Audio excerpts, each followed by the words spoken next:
The day-to-day volatility has been mind-boggling. Traders here are whiplashed, and I think that's true of people across the markets. We do think we'll begin to see some moderation in inflation. It's clearly been surprising to the upside month after month. I think investors are waiting for the other shoe to drop. Have the markets seen their bottom? We're all talking about the risk of recession, but markets still, to me, don't have it priced in. The market is back in charge here. This is Bloomberg Surveillance with Tom Keene, Jonathan Ferro, and Lisa Abramowicz.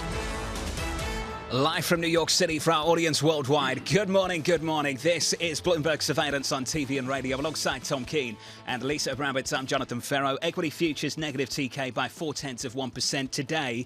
All about big tech earnings kicking off later after the close. Big tech earnings. I know Rishi Sunak, when he's got some free time today, is going to look at his Microsoft shares, his Google shares, and say, I got to stop tonight about 8 p.m. his time and look at that performance. It starts today. We roll on to Thursday, which is one of the busiest days of the year. Did you see HSBC coming out over in Europe out of London? Yes, loan loss provisions are moving in the wrong direction. Higher. And they are a China subset, and I read every word of our report on HSBC, and you really wonder if that's what's coming down the pike. The follow-on from a China with 3% GDP. Chinese equities yesterday got absolutely hammered, and this morning again, Lisa, renewed currency weakness for China. How much is this going to really influence the policy? We were talking about this yesterday. This isn't going to necessarily be the check that it was on the United Kingdom, simply because Xi Jinping doesn't seem to care as much about the market response.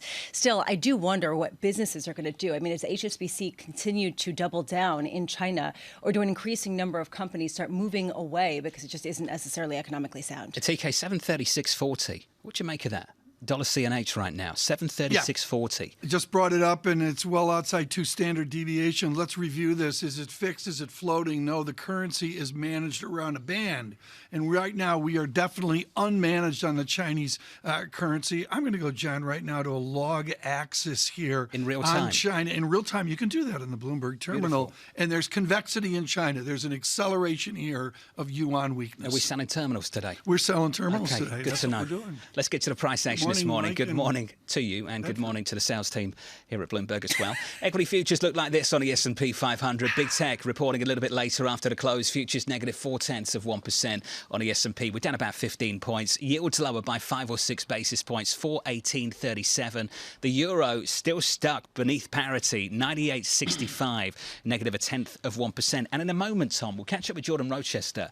He's looking at dollar yen potentially 160. 160 was the number in his note this morning. Yeah, everybody recalibrating there. I thought, and Sarah Vellis later on from Deutsche Bank, it's going to be interesting here to look at that, I'm going to call it idiosyncratic story, but folded much in with Jordan, John, is sterling a 113.18. And as we go to the Sunak speech here in 30 minutes or so, it's a massive now what for the United Kingdom. We'll keep an eye on that in about 25 minutes time, 30 minutes time. Looking at crude, 83.30 on WTI. Lisa, negative 1.5%. Today. I think it's fair to say that the week starts today, right? I mean, this is a massive week, and today we start with the tech earnings as well as a number of economic data points, including some of the house pricing data, the S&P CoreLogic Case-Shiller Index coming out at 9 a.m. along with some FHFA house price data. How much do you see a rollover in house prices, and how quickly does this bleed into rents? Yesterday, John, we saw rents start to come down actually quite significantly, but it's not going to trickle into the CPI for kind of quite a while. So at what point does it matter to the Fed? At 1 p.m., we get the U.S. selling $42 billion of 2-year notes. Who shows up, right? I mean, we're seeing those yields continue to climb. Can we breach that 4.5% and sell it at that level? And how many people start piling in because perhaps this is the peak, as we heard yesterday?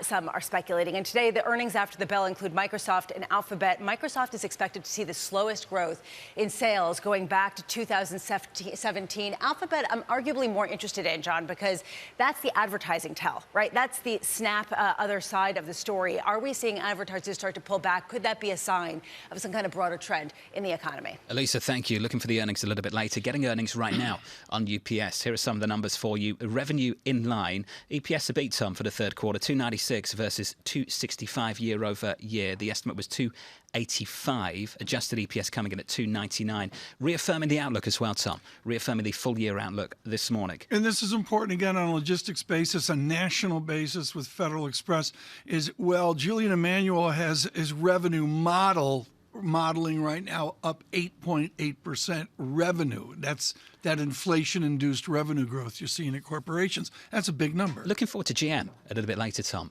Really want to find out what the tone is of this auto market in this country. Given what's happening with interest rates right now, Tom, can you imagine going out and buying a new car? How much that's going to cost you?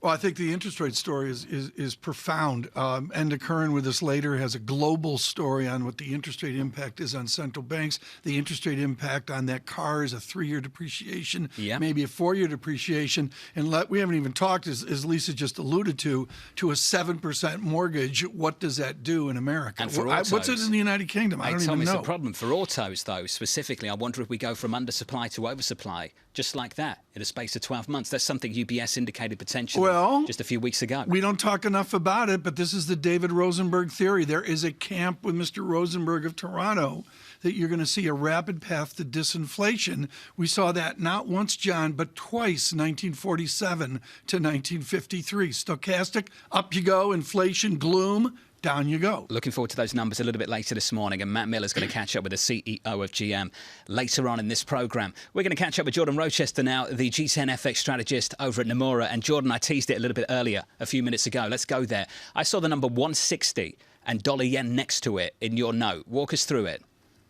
Well, that wasn't my view, John. That was the view from clients. So it was this time last week on Monday, I was sat next to you guys in that table. So we met clients around the New York area and Connecticut as well. And we're looking for 155 at Nomura in dollar-yen.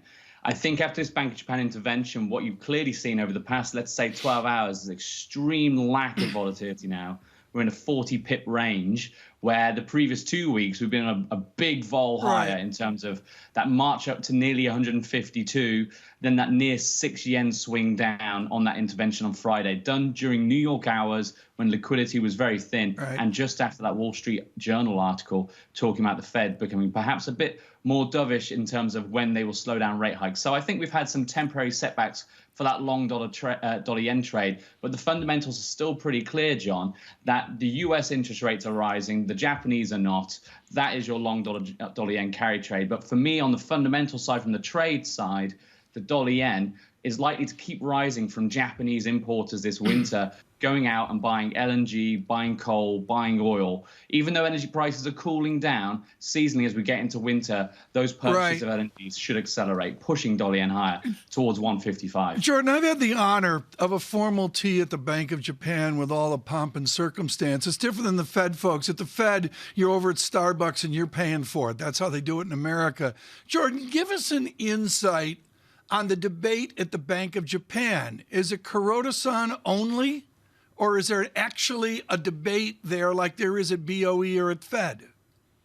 There's definitely a debate. Kuroda is, of course, representing the rest of the Bank of Japan when he speaks on their behalf. But he is also the guy in charge. And when we get to March and April, the question for clients is, Kuroda's term comes to an end, who will be the next to lead the Bank of Japan? And will that lead to policy change? And if you look at rates markets would tell you, yes, we think that something will change, at least on the 10-year part of the curve. Will the bands be wider on the yield curve control? Will they give it up altogether on the 10-year, move it to the 5? If you look at the Japanese JGB curve, even tenors below 10 years are trading above the sort of levels set by the 10-year yield curve control. So the markets are challenging the Bank of Japan as we speak. They're holding on to their 10-year, but the rest of the curve is pricing a change in policy to come. And is the message so far for this year, Jordan, that currency vigilantes will win? That we're seeing that when it comes perhaps eventually to Japan, although it hasn't happened yet, and then it has come already to Great Britain, where you see a little bit more upside,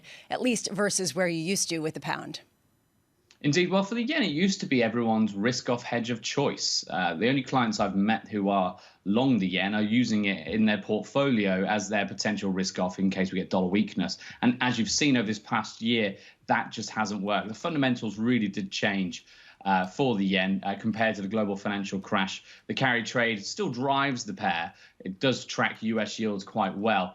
But on the trade side, now of a trade deficit, it's not your risk-off currency of choice when this is a risk-off driven by energy prices. And then for the UK, I think the UK is the canary in the coal mine for everybody around the world, even for the US, for Janet Yellen, for the Fed. You don't want to do a UK, seems to be the conclusion from talking to foreign policy makers.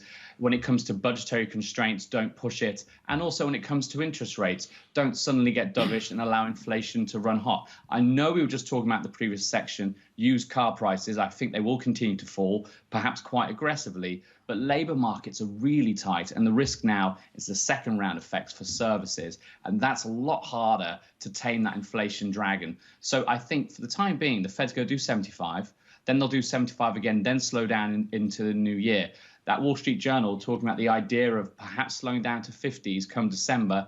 That's the debate for the dollar right now. That's why euro and cable have become quite boring to trade, just that everyone's waiting for this Fed meeting next week. Yep. But I think the message will be, no, we're going ahead, we're still staying hawkish, and the dollar will rally into Christmas. And then waiting for the CPI print the week after that. Jordan, awesome to catch up, buddy, as always. Jordan Rochester there of Nomura. Jordan was talking about dollar yen there and the intervention from the Bank of Japan. The team here at Bloomberg broke down the data. 4/5 of the weakness in the Japanese currency this year has come outside of Japanese trading hours.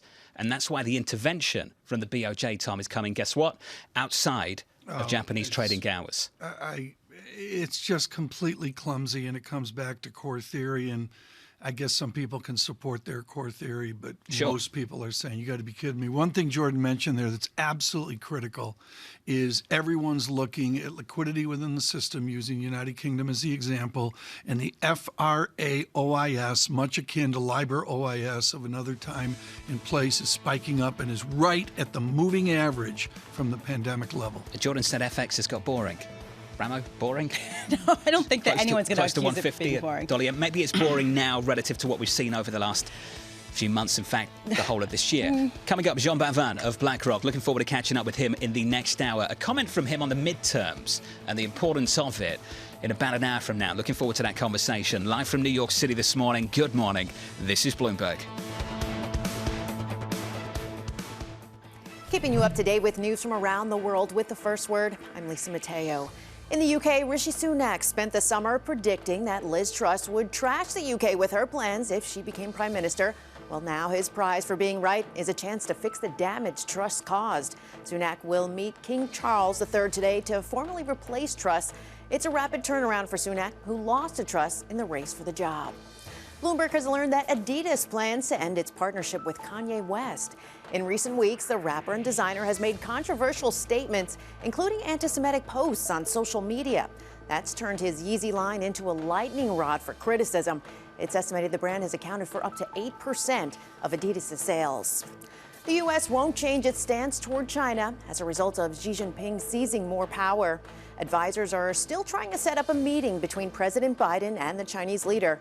At the conclusion of the Communist Party Congress last week, Xi placed allies in top posts and paved the way for a third 5-year term. NATO is increasingly concerned that Russia's desperation over battlefield failures in Ukraine may lead to the Kremlin to escalate the war. Now, that could involve a massive attack on a target like a dam or even a weapon of mass destruction. NATO says that for now, there's no sign Moscow is actually preparing for such an attack. An instant messaging service, WhatsApp, says it's fixed an issue that's caused a widespread outage. Tens of thousands of users reported disruptions, including not being able to send messages or connect to the server. WhatsApp is owned by Meta Platforms. Global news 24 hours a day on air and on Bloomberg Quick Take, powered by more than 2,700 journalists and analysts in more than 120 countries. I'm Lisa Mateo. This is Bloomberg.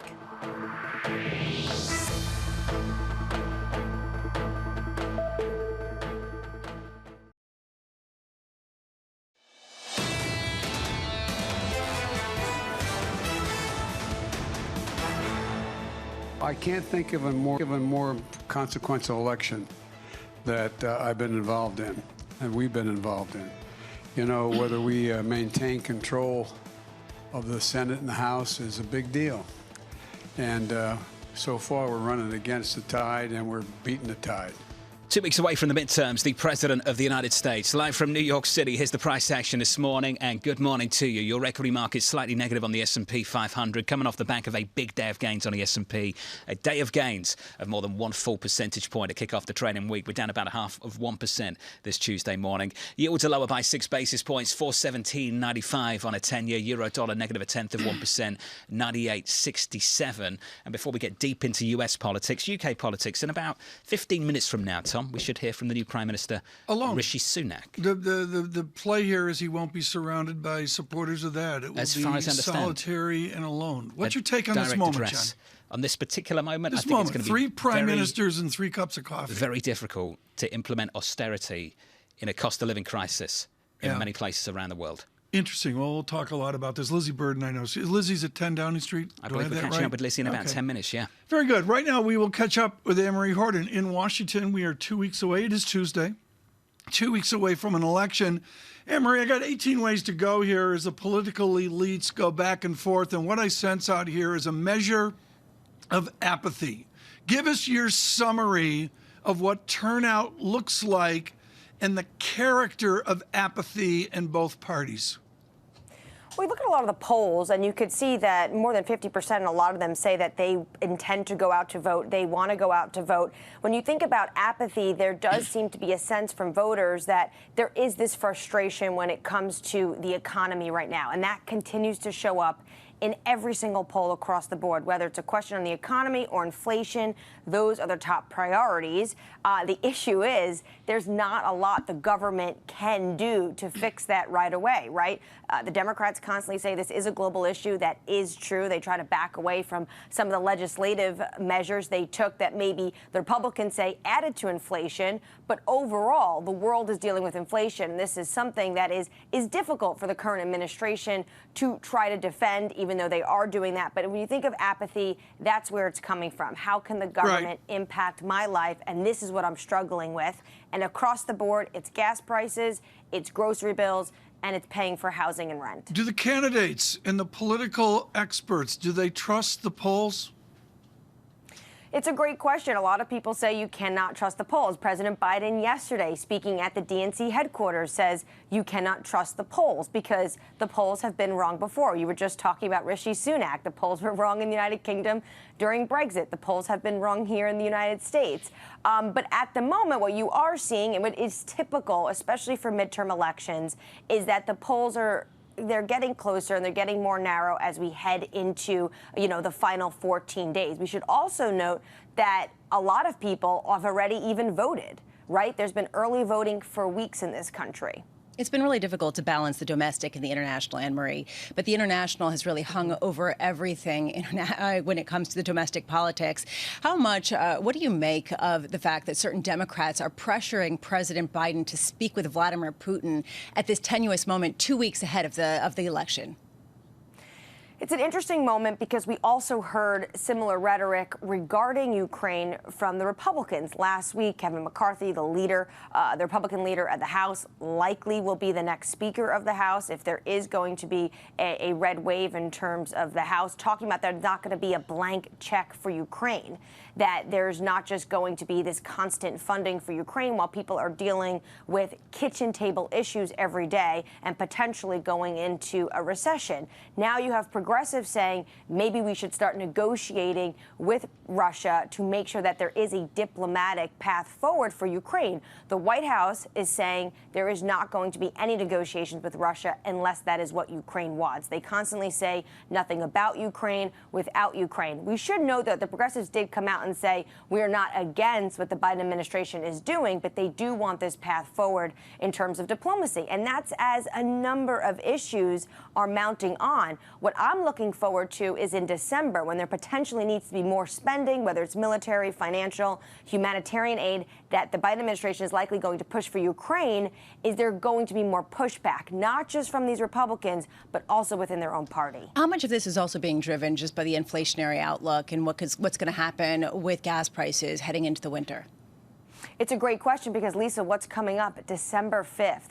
That's when those EU sanctions are going to bite, which means it's going to be incredibly challenging. Even if you want to be able to accept Russian crude on the global oil market, you can't, because maybe the shipper or the insurance company comes from a European, which are dominate in this sector, whether it's a Cypriot or a Greek ship. It's going to be challenging to get this crude around, which is why you saw at the last G7 they discussed a price cap.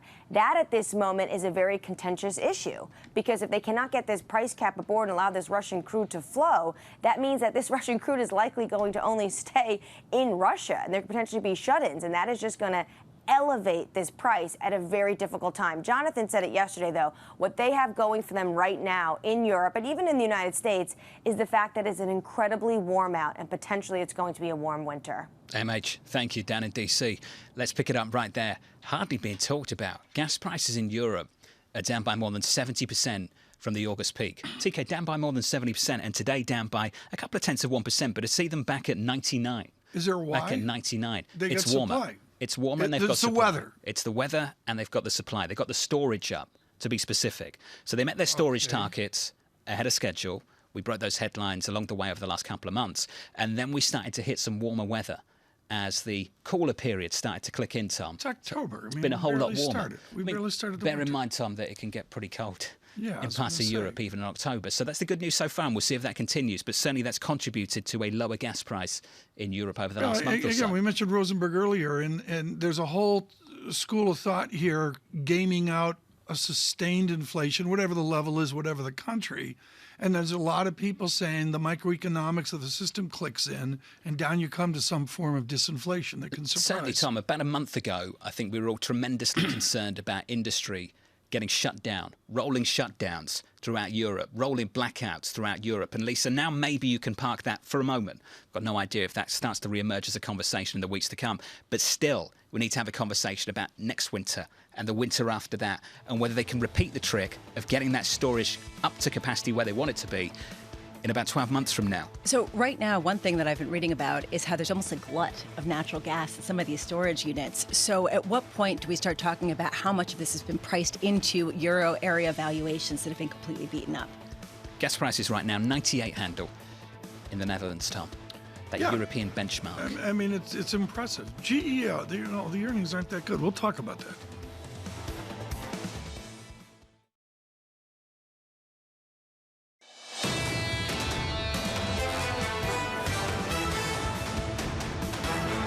Three hours away from the opening bell, live from New York. Good morning to you. Your Tuesday morning price action looks a little something like this on the S&P 500. We're negative a third of 1% after some big gains to kick off the trading week yesterday on the S&P. On the Nasdaq, we're down about 0.2%. This is how the bond market's shaping up. On Friday, we had a little look at 460 on a 2-year. This Tuesday morning, we're down another 4 basis points to 446.64.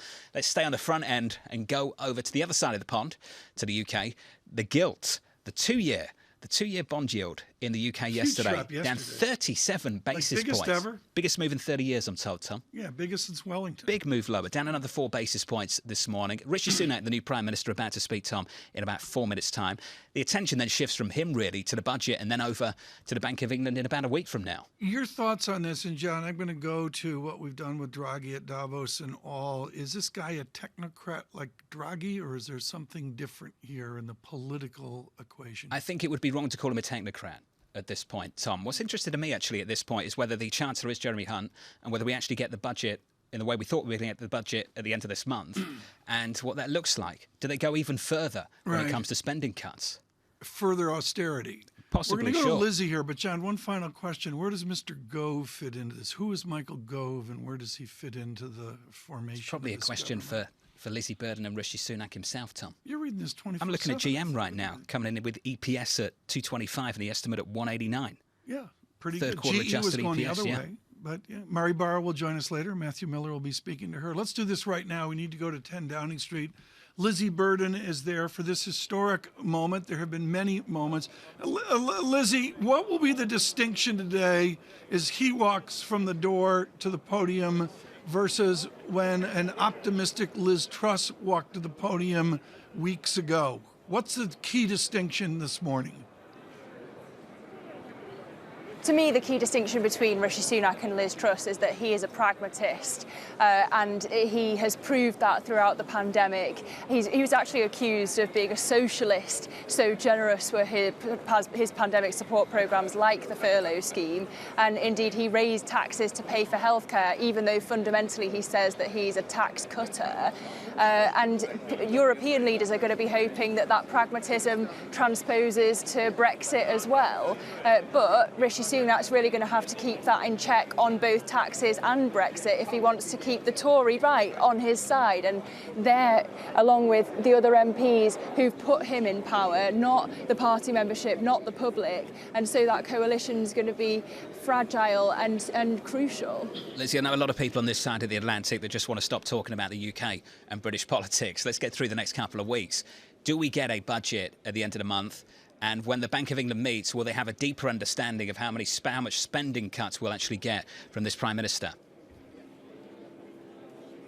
Well, we've already heard from various Bank of England deputy governors in recent days, and they say that the Bank of England and the Treasury have already been talking, even though Rishi Sunak's spokesman will not yet confirm that the Chancellor is going to be Jeremy Hunt, although it looks increasingly likely, or whether the date is going to be October the 31st. But Rishi Sunak, more than any Prime Minister, would be aware of the effect of surprising the markets. And so you can probably expect that he's going to confirm who his Chancellor will be and what the date of that budget will be later this afternoon, along with the rest of the Cabinet. Lizzie, how difficult is it for Rishi Sunak to issue cuts with respect to spending, given the fact that he is very wealthy, that he doesn't necessarily represent the mainstream in any kind of populist way? I struggled to hear you, Lisa, there, but in terms of the difficult job that lies ahead for Rishi Sunak, even though he's had 2 runs at being Prime Minister, the characterisation in the national press today is that the easy part's over. Now the difficult decisions begin, but Labour leader Keir Starmer's already characterising it as austerity 2.0. It's very, very difficult politically. But the good news for Rishi Sunak is that he's always said that it was going to be difficult, that he's going to be honest with the public. In fact, he resisted the temptation to say, "I told you so," when Trussonomics was imploding.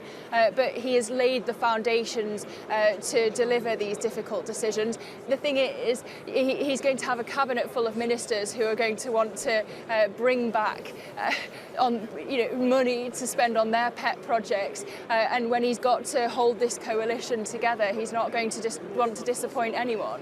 Little test for the Prime Minister now, Tom. The lectern's out in front of number 10 Downing Street. It's his first appearance as Prime Minister to address the public in the UK. Let's see if he's on time. Well, he's got to be. Is he going to be one of those Prime Ministers that's late all the time? Well, that would be a Bill Clinton. We call that doing a Bill Clinton, and somehow, I don't know here, but President Biden's in that camp too, TK. Yeah, my head is spinning on this, John. Do you have a sense here, as we await Rishi Sunak, that this is finally stability, or is it going to be in the next 2-3 weeks the same chaos Trussian-like? There is a hope that this man is going to be the face of stability.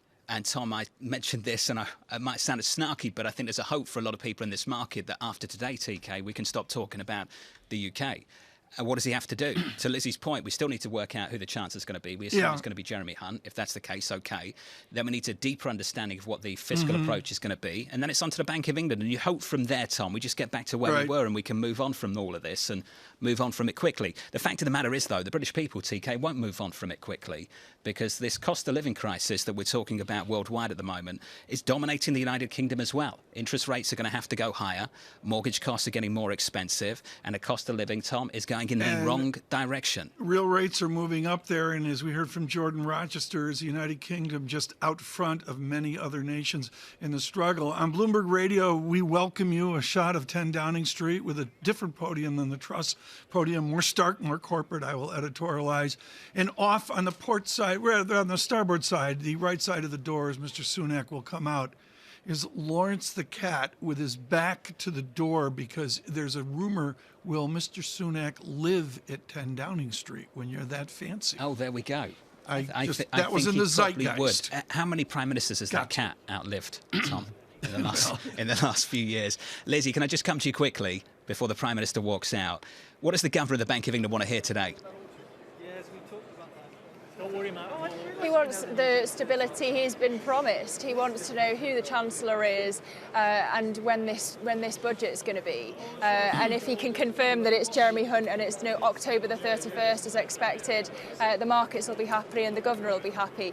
Ultimately, he wants cooperation between the economic institutions of the UK, and we heard from the Chief Economist Hugh Pill earlier, taking a thinly veiled swipe at the Truss administration for really undermining the Office for Budget Responsibility and the Bank of England. You would hope that that's going to end now with the Sunak administration. At 37 minutes after the hour, futures at -12, and the VIX under 30 is of note here. Earnings coming out. We'll get to that in a moment. Lizzie, I want to sneak this in if I can, and very importantly, John will hopefully go to an on-time Prime Minister here. Lizzie, will he tour the country? Will he, like King Charles after the funeral, will he go to Wales? Will he go to those cities that were Labour and became Conservative? Will he go to Scotland? What does a new PM do?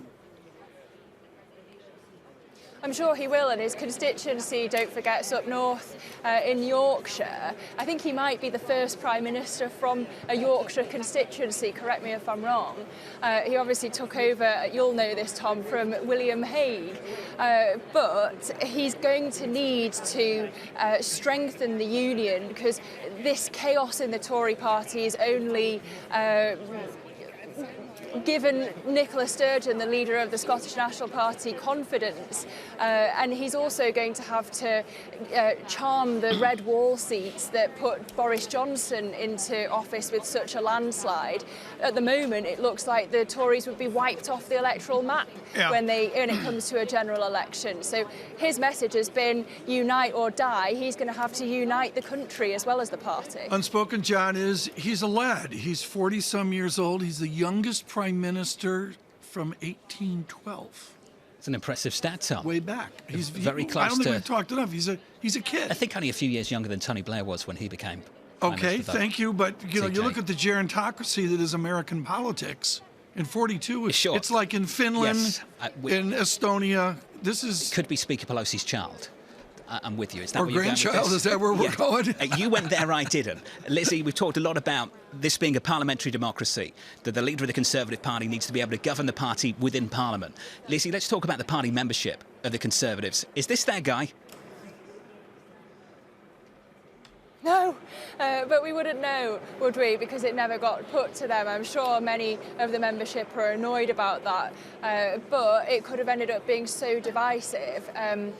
Rishi Sunak didn't have to go to the membership, but I don't think it's wise to say that he would have lost to Penny Mordaunt, because perhaps the membership would have had buyer's remorse after putting Truss into number 10. But I'm sure that the party MPs are grateful that we didn't have to go through the drama, the psychodrama of a leadership election put out to the membership yet again. Because this is, I mean, I've just been stood here 7 weeks ago. You'll forgive me if I've got a bit of deja vu. It's unbelievable, Tom, that we've been doing this the way we have. I've said a few times, we've got a system to deal with it. This is the system to deal with it. I do wonder if there's certain aspects of the policies announced by Jeremy Hunt, the Chancellor who we expect to be the Chancellor in the weeks and months to come, Tom, certain aspects that he might have to revisit. The number one that I'm thinking of is the idea that you only offer support to offset the energy pain through to April of next year. I just wonder, TK, whether that's something they have to revisit pretty early on if the crisis over energy supplies continues. And it's this word that's propped up, I'll say Sunday, maybe Saturday, but austerity and the new definition of austerity. And the fundamental thing, John, as you mentioned earlier, maybe Lisa, you mentioned it, it is austerity within a higher nominal rate regime. People at home, they don't care about fancy bow tie real rate stuff. They're looking at higher nominal rates across everything they do. The former government, the former leader, to be specific, Liz Truss, tried to do something different, Tom, and it failed. Markets weeded it out very, very quickly. And I just wonder, Lizzie, what the options are available for any government right now facing down a cost of living crisis, high inflation in places like the United Kingdom, what they can actually do. How much fiscal space is there to help out the people of countries like the United Kingdom?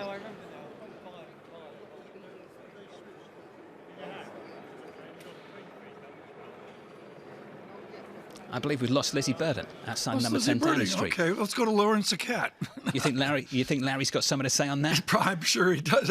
Well, she said it's deja vu for him. Can you imagine the vujade the cat has right now? Honestly, seen this one a few times. We all have. We are waiting for the British Prime Minister Rishi Sunak. When he walks out of that door, he will do so as the leader of the Conservative Party and of the leader of the United Kingdom. When those comments begin, we'll bring those comments to you. TK, we also need to talk about the earnings that are coming out. And I will say, Adidas is something I want to talk about briefly. Adidas, they have been silent for weeks on the relationship with Kanye West. And finally this morning, they come out and tell us they are terminating the partnership with Kanye West after the anti-Semitic comments from him over the last couple of weeks. Lisa, many people incredibly disappointed it's taken this company this long to make this comment. Wasn't he responsible for about 8% of their sales or something incredible? Like that, yeah. And they're saying that they're going to take a write-down, and the immediate effect is $246.5 million hit to net income in the current fiscal year. You're right. It took them a long time because he's pivotal to their sales.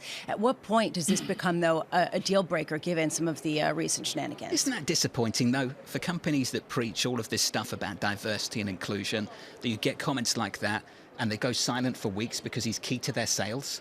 Isn't that absolutely ridiculous? Think about how many times companies have had to distance themselves from certain individuals because they've done certain things, whether it's drugs, steroids, performance-enhancing drugs. They've had to step away, and then you get anti-Semitic comments by someone key to your company, and you say nothing for weeks about it. Okay, just to be completely transparent, this was a discussion at the dinner table because there were certain members of the family who really like Kanye West's music, and can they keep listening to it? And they had this whole debate trying to rationalize it, and we just said, you know what, you either have a credo and you have some sort of ethic that you follow, or you don't, and that's the bottom line. That stock is down by about 4% in the pre-market. Tom, I wanted to talk about GM as well. General Motors, third quarter adjusted EPS 225, the estimate 189, revenue just a little bit lighter.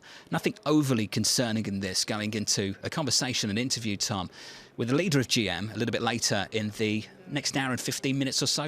She'll be sitting down with Matt Miller, I believe. It's a beast of its own, and I'm going to give a major shout out to Ite Macaulay over at Citigroup, who I think was way out front on this. The absolute mediocrity of GM and then the surge that we saw up through the pandemic, and frankly, a rollover to revisit the mediocrity of 2018. The 10-year annual return that Mari Barr has had to be challenged by is 5.06%. 5% a year shareholder return. Can you rationalize that given an auto company? Granted, pandemic, granted, national issues, granted, technology issues, and the rest. But you just wonder, when they get, is it safe to say they get Germanic, where they start developing free cash flow, like some of the European companies? Is that Germanic? Yeah, I mean, it's like Mercedes or BMW and the rest. I don't know, but there's always a spin here. There's always something new. They're mentioning electric vehicles today. They're going to increase production of that. Okay, great. Where's the shareholder return? That's what, I'm looking for it at 5% per year. You want the new excuse right now, 3M. 3M, the company sees full-year adjusted EPS at $10.10 to $10.35. Previously, they had seen $10.30 to $10.80. What are they blaming? Drum roll, the uncertain macro environment, and Bramo, the US dollar. There we go. That's going to be the catch-all. But at some point, there is some truth to this, right? I mean, the appreciation's been pretty dramatic.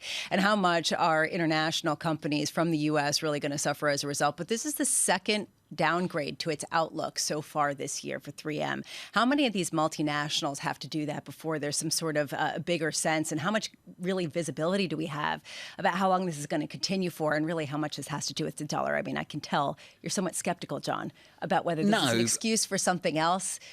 Drum roll. What could it possibly be? I'm just saying I'm not surprised, okay? That's all I'm saying. I'm not surprised. We'll keep an eye on the earnings for you. We understand the Prime Minister's still not arrived at number 10 Downing Street. When he gets there and we have that address, we'll bring that to you. TK, the Prime Minister running late after an audience with the King a little bit earlier this morning. This is a new king. And I'm not privy to the short meetings of an ancient queen, but you wonder if this is a new style of King Charles, where there is a substantial conversation. I don't know. I believe we're following the car now up the mall, Tom, from Buckingham Palace. No, we're not doing an O.J. You don't want to do Simpson. this? Let's not You don't want to do this. this? No, Oh, no, we don't no, wanna it's go not a to car this. It feels like I'm back in This London. is like not acceptable. I really don't want to do this. TK, you want to do this? Where's Anna Edwards to help me out here? I'll happily do this with you. Who's gonna pick him up at the It's end? within the autumnal glow, All John, right. of the leaves. In just a changing moment, in Lisa, they'll London. go past Horse Guards Parade I can't handle this. onto Westminster. There's a ceremony to over it. to number 10 Downing Are you Street. trying to excuse this, Tom? I've been living for this moment, Lisa, for 20 years. Have you? This is, Really? this- This is everything your- has this been was your building up dream? to this, to follow the car from the palace to Let's number review. 10. Oh, How boy. did this guy, I mean, I know he married into a lot of money in that, but how did he make his money? Was he a classic investment banker? Bit of Goldman, that kind of background, Yeah, TK. You know.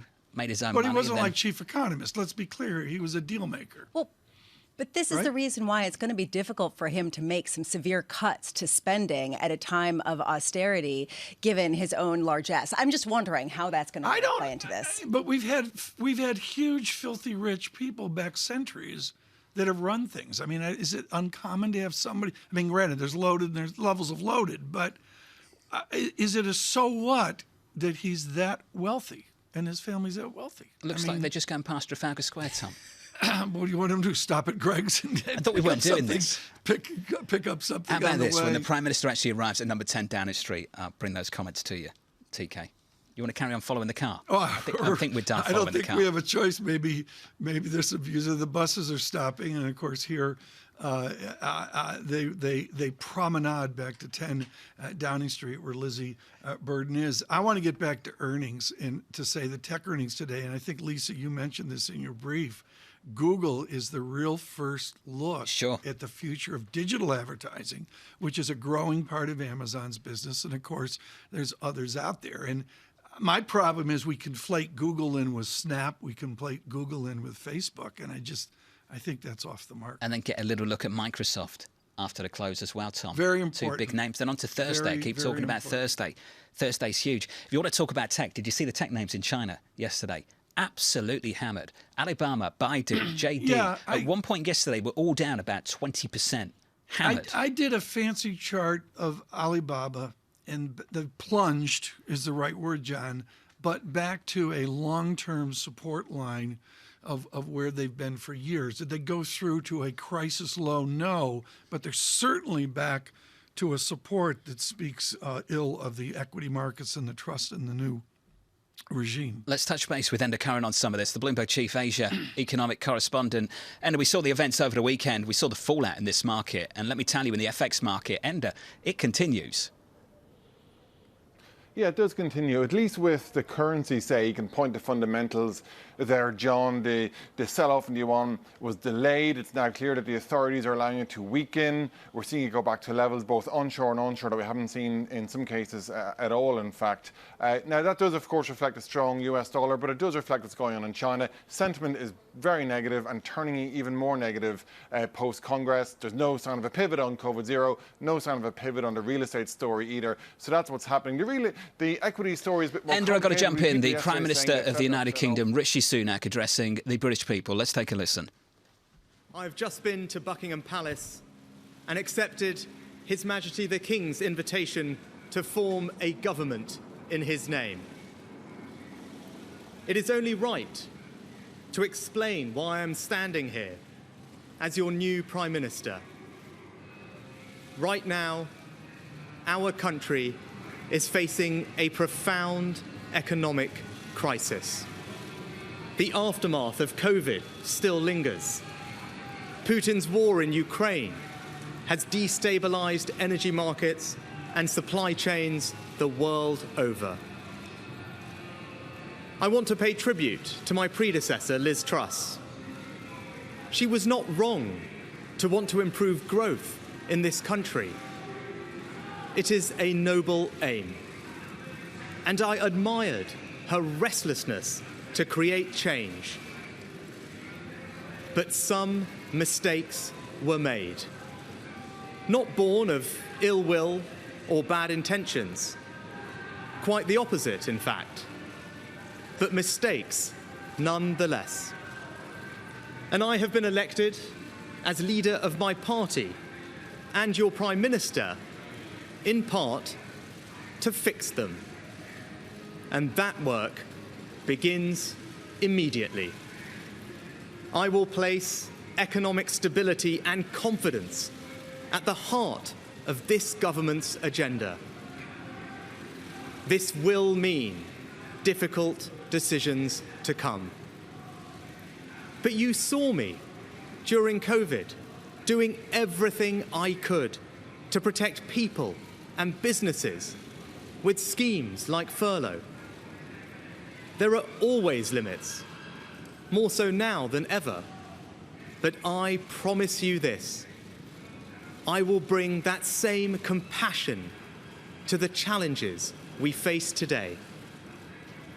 The government I lead will not leave the next generation, your children and grandchildren, with a debt to settle that we were too weak to pay ourselves.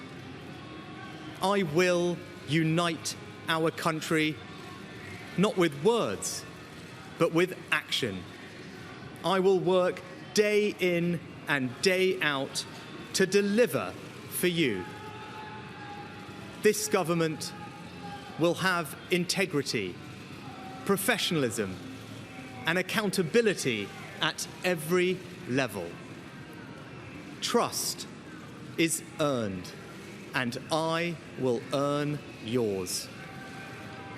I will always be grateful to Boris Johnson for his incredible achievements as Prime Minister, and I treasure his warmth and generosity of spirit. And I know he would agree that the mandate my party earned in 2019 is not the sole property of any one individual.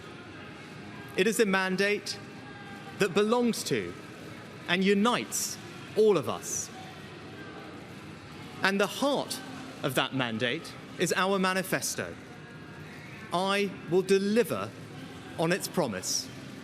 A stronger NHS, better schools, safer streets, control of our borders, protecting our environment, supporting our armed forces, levelling up, and building an economy that embraces the opportunities of Brexit, where businesses invest, innovate, and create jobs. I understand how difficult this moment is. After the billions of pounds it cost us to combat COVID, after all the dislocation that caused, in the midst of a terrible war that must be seen successfully to its conclusions, I fully appreciate how hard things are. And I understand too that I have work to do to restore trust after all that has happened.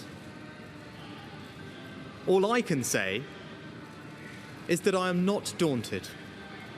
I know the high office I have accepted, and I hope to live up to its demands. But when the opportunity to serve comes along, you cannot question the moment, only your willingness. So I stand here before you, ready to lead our country into the future, to put your needs above politics, to reach out and build a government that represents the very best traditions of my party. Together, we can achieve incredible things. We will create a future worthy of the sacrifices so many have made, and fill tomorrow and every day thereafter with hope.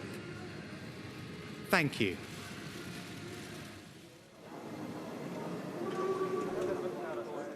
Rishi Sunak, the British Prime Minister there, the message pretty simple. Difficult decisions to come for the UK economy. Mistakes have been made. I'm here to fix them. From New York City, for our audience worldwide on TV and radio, this is Bloomberg Surveillance with Tom Keene and Lisa Abramowicz. I'm Jonathan Ferro. TK, pretty blunt and to the point there. Tough decisions to come. Carefully worded, I thought, moving from the past to the very recent present. Twitter lit up as some of these phrases were mentioned. But I do think, John, for many people, this is the first time they've heard the Prime Minister speak. Working to restore trust, Lisa, quote, after all that has happened. Trying to ride on some of the goodwill that he built over the COVID era and how much they did extend some of the aid to individuals, including the furlough program. How far does that get this administration at a time of potential austerity in the face of higher heating bills and just all in higher costs? Didn't use the word austerity, no, but it's there in the message, isn't it? We will not leave it to the next generation with debt to settle. Ultimately, Lisa, they're going to go hard. And this is the difficult thing. How do you affect an economy and an optimism at a time when that's going to mean some serious declines in the economic output of this nation? Some people talking about this is the world's sixth biggest economy for now. We have heard that from economists. Well, how do you project a feeling of strength into the future? Lizzie Burden outside number 10 Downing Street. Let's head over to Lizzie now. Lizzie, you followed that address by the British Prime Minister that went on for several minutes or so. Talk to us about the reaction in the UK so far. Well, the reaction behind the black door was raucous applause.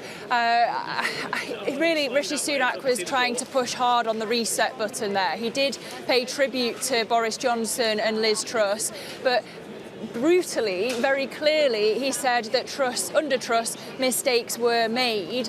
And he also took a swipe at Boris Johnson, saying that now was the time for professionalism, accountability, integrity. But he still needs to draw that thread of continuity between himself and Boris Johnson, because he is riding on Johnson's mandate here. And that's why he's underscored his commitment to the manifesto from 2019. He was referring to Brexit, levelling up, the National Health Service, all the pledges that he needs to deliver on if he wants to be elected by the election in 2 years' time, January 2025 at the latest. But ultimately, as you say, it's a realistic message. That's the message that he was trying to deliver throughout his leadership campaign in the summer. This was kind of his moment to say, I told you so. He resisted the temptation until he's been stood in front of that black door. He didn't say it while Trussonomics was imploding. But now, yeah, he's going to have to make some really, really tough decisions, and harder yet because of the damage Truss bequeathed him. Lizzie, how important is it for Rishi Sunak not to be speaking to fellow MPs, but to the general population, for example, in 2 years' time, to actually see some programs through after such tumult with 3 prime ministers so far this year? Well, yeah, he's got a big job on his hands. He needs to unite the party, but also the country, and that it goes hand in hand with steering Britain out of this economic crisis. Because, as you say, he's going to have to choose between tax rises and spending cuts. And if he goes too hard on the tax rises, he's going to alienate the Tory right, and they've put him in to number 10. So it's very difficult. And as you say as well, he's going to have to appear. He's going to have to convince the public that he's genuinely empathetic of their situation when he's the word that's overwhelmingly associated with Rishi Sunak, surveys show, is not that he's the youngest Prime Minister in over 200 years or that he's the first British Asian in office. It's the fact that he's rich. And I think that it's interesting when you contrast that with American politics, where that seemed to serve Donald Trump well. It was almost giving him credibility. Hey, Lizzie, wonderful to hear from you. Lizzie Burden there outside number 10 Downing Street, minutes after hearing from the British Prime Minister Rishi Sunak. The message, the headline, difficult decisions to come. From New York, let's whip through the price action for you on the S&P 500. Slightly negative. We're down 0.25% on the S&P with a big day of earnings still to come. Futures are negative just a little bit. Yields are lower by 7 basis points, 417.32. And the earnings keep coming through. And I can tell you, Coca-Cola out just moments ago, raising their full-year guidance guidance. Full year adjusted organic revenue now looking at plus 14% to plus 15%. Tom, the estimate had been positive 13.4%. Better numbers from Coke moments ago. Nailed it, and this has to do with pricing persistency. Can you raise prices into inflation? Julian Emmanuel has a modeled 8.8% revenue lift, and here's Coke. Just as a quick blush, John, I'm going to say leading the way. A revenue beat as well. Organic revenue up 16%. The estimate, Lisa, up 9.81%. And that's even including a 5 to 6% currency headwind. So it wasn't an excuse, even though they did a nod to it, which is sort of your question of, it's one thing to blame the FX issue. It's another to say that's the reason for the disappointment. Reaffirming your outlook is as good as a beat these days, I would 100%. suggest. GM did that as well about 15, 20 minutes ago, Lisa, and we catch up with the CEO in about an hour from now. Yeah, that's one of the things that we're going to be watching. Just to whip through some of the other things that we're looking at today, we get a slew of economic data, including August U.S. FHFA house price index, as well as the S&P CoreLogic's 20 city index. How much do you start to see those prices roll over? And what's the bleed time, really, into the core CPI measures that we look at? 1 p.m., the U.S. is selling $42 billion of two-year notes. Who shows up for these bond auctions? It looks attractive for some, and others say perhaps it has to go higher if we're looking at a 5% Fed funds rate for a year or more. And today, the earnings do continue after the bell. We are sort of drumbeating to Microsoft and Alphabet, given that those account for such a huge proportion of the overall index. And Microsoft, I believe, John, is expected to come in with the lowest sales increase going back to 2017. So how much does that really give a guide for where we are right now? A couple of names that will have something to say about foreign exchange, I'm sure, Tom, a little bit later this afternoon. Then the big names like Apple coming up on Thursday. I think it's like 2-3% is sort of the typical average model, and we're clearly out over that. 4, even 6%. You may have a few that are 7 or 8% hits. That's substantial. We get lucky this morning. John Balvan around the table with us, the head of the BlackRock Investment Institute, and formerly so much more than that. John, fantastic to catch up with you, sir. I read the weekly note from the BlackRock Investment Institute that came out just yesterday, and you talked about the significance of the midterms. And you guys don't think they're that significant for future returns over the next several months. Why? First of all, it's so great to be here. No, we think the usual playbook for the midterm is that, if you have divided government or houses, it tends to be a boost for markets. But as anything else, this time around, the usual playbooks don't apply, we think. The main story is about the foretold recession that we're going to have, we believe, in the current of the next year. And as a result, we think that this is the second sideshow, important for the future of the country and everything. But in terms of markets, we don't think that's an important driver. Swap lines front and center, major discussion at the meetings in Washington here a week or so ago. Give us BlackRock's estimate of how countries will have to go to the Fed given a global dollar shortage, the illiquidities that are out there, is seen in FRA OIS.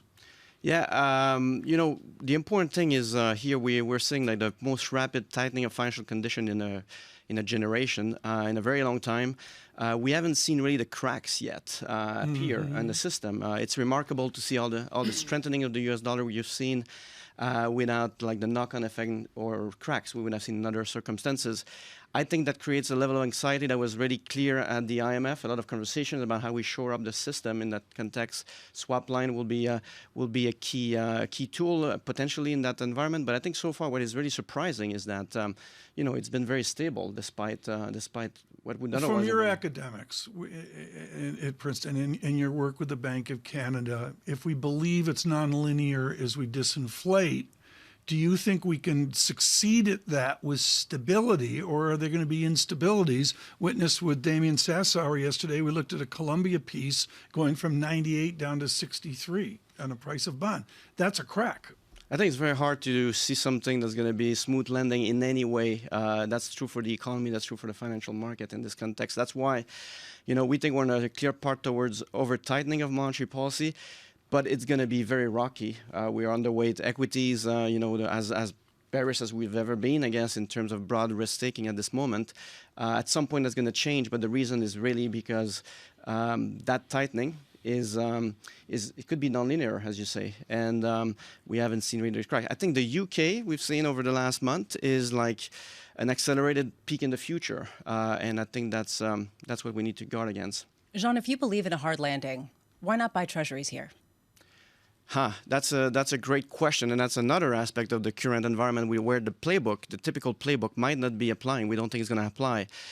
We are going to see a recession, but it's going to be a recession in the context where inflation won't be under control, and it's a foretold recession. It's really the recession caused by monetary policy. Really, that's the way by which inflation will get under control.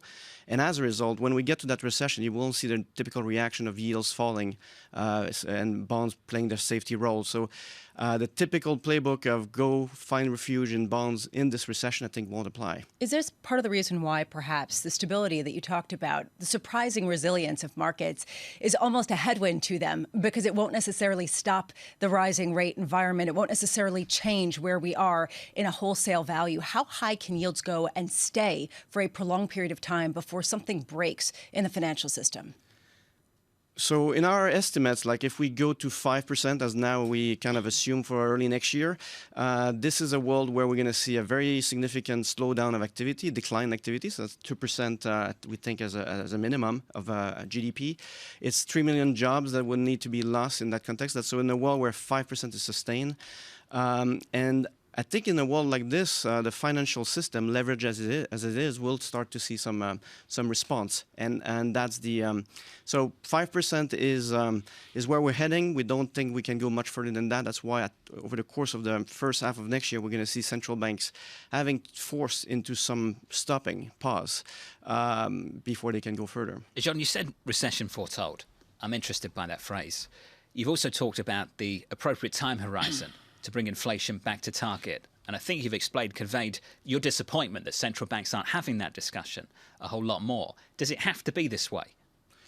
I think what is very interesting, and we've written about this, is the fact that there used to be two sides to any decision in central banking. Like, it's not typically obvious what you have to do, and I think this environment is as tricky as it has ever been. I mean, I don't think there's been any so sharp trade-off that we had to deal with. We have to go back to the 70s, and the 70s was a different situation altogether. There's a tendency to apply the playbook of the 70s, but we're not in the 70s. And so this lack of two-sided debate on what's going to happen, or nuance, is troubling. And that's why we think that we are going to get over-tightening. That's not necessarily the outcome that had to be, but I think it's happening. At some point, I think the pressure, the forces will be pretty strong, and we've seen that in the UK, right? I mean, we've seen the accelerated version. You go in one direction, markets will put some pressure, and I think we'll see some forced pause. That's not great for credibility. I think it's better for central banks to be on the front foot, and I've signaled that there are some nuances here we might need to deal with, but this is not the situation we're in. So I think we're going to be forced into a wake-up call, and it will look like a pause, but one that has been forced as opposed to being planned. Quickly here, and I could go for an hour with you on this. There was a guy named Bernanke who emailed you when you were a kid and said, do you want to try for a PhD at Princeton? You talked about it the day he won the Nobel Prize. What did he and Anna Schwartz and Milton Friedman do so we didn't repeat a depression? Well, I think the key lesson of the Great Depression that Anna Schwartz and Friedman at first, more from an anecdotal perspective or documenting the depression was, and that Ben Bernanke and others have more formalized, was that if you tighten monetary policy as the economy is going down, you create this financial accelerator dynamic through the banking system. Is that what we're doing right now? and with bank runs. And I think that was very much in his mind when 2000 came. I thought it was interesting in the speech he gave in 2002 in the anniversary of Friedman that he said, we heard you, we won't do it again. That was referring to the depression. He thought he was abusing his status at the time, but not his future status. He was a governor, but became chairman afterwards. The thing, though, is at this time, I don't think this is the playbook. This is not the playbook for the current situation. This is not a demand-driven financial crisis, bank-run story. This is a massive supply shock that we're dealing through. I'm not sure that those lessons apply right now. So that was for 2008, not necessarily for 2020 and after. Jean Bavin of BlackRock. Jean, fantastic to have you with us in the studio here in New York. Thank you, sir. And we're still trying to unwind some of those policies from the Bernanke years, Tom. It's amazing to see the ECB came out and had to basically come up with this new tool, TPI. Then we had the Bank of England had to step into the gilt market. We've had the BOJ that's had to intervene in FX. And South Korea, earlier this week, Tom, also had to do something on the credit side. The government had to make an announcement there too. And I just wonder, TK, as we try and step back from this era, how many more times central banks will have to step back in? They're going to have to be very supple. And you go from Damien Sassar yesterday to Jean Boivin today, and it's extremely fluid right now, John. And I frankly think the original theories don't work here. As Dr. Boivin says, it's a supply shock. Jean, would you like to be a central banker again? Would you fancy that? Not really. No, thank you. Can you straighten out the Montreal Canadiens? I didn't think so. I'll leave that to others as well. Coming up on this program, Mary Barra, the chairman and CEO of General Motors. Looking forward to that. Matt Miller's going to catch up with her in about an hour from now. From New York this morning, good morning to you all. This is Bloomberg. Keeping you up to date with news from around the world with the first word, I'm Lisa Mateo. In the UK, Rishi Sunak has formally become Prime Minister. Sunak addressed the nation outside number 10 Downing Street after meeting with King Charles III. He said that mistakes were made by his predecessor, Liz Truss, and he promised to place economic stability and confidence at the center of his agenda. The U.S. won't change its stance toward China as a result of Xi Jinping seizing more power. Advisors are still trying to set up a meeting between President Biden and the Chinese leader. At the conclusion of the Communist Party Congress last week, Xi placed allies in top posts and paved the way for a third five-year term. NATO is increasingly concerned that Russia's desperation over battlefield failures in Ukraine may lead the Kremlin to escalate the war. And that could involve a massive attack on a target like a dam or even a weapon of mass destruction. NATO says that for now, there's no sign Moscow is actually preparing for such an attack. Adidas has ended its partnership with Ye, the rapper and designer formerly known as Kanye West. In recent weeks, Ye has made controversial statements, including anti-Semitic posts on social media. That's turned his Yeezy line of sneakers into a lightning rod for criticism. Adidas says that ending the deal would mean a negative impact of close to $250 million in net income. And UPS says it's on track to meet its financial targets for the full year. The package courier is trying to manage through a slump in peak season demand that has rattled the shipping market. UPS's third quarter earnings beat estimates. Global news 24 hours a day on air and on Bloomberg Quick Take, powered by more than 2,700 journalists and analysts in more than 120 countries. I'm Lisa Mateo. This is Bloomberg.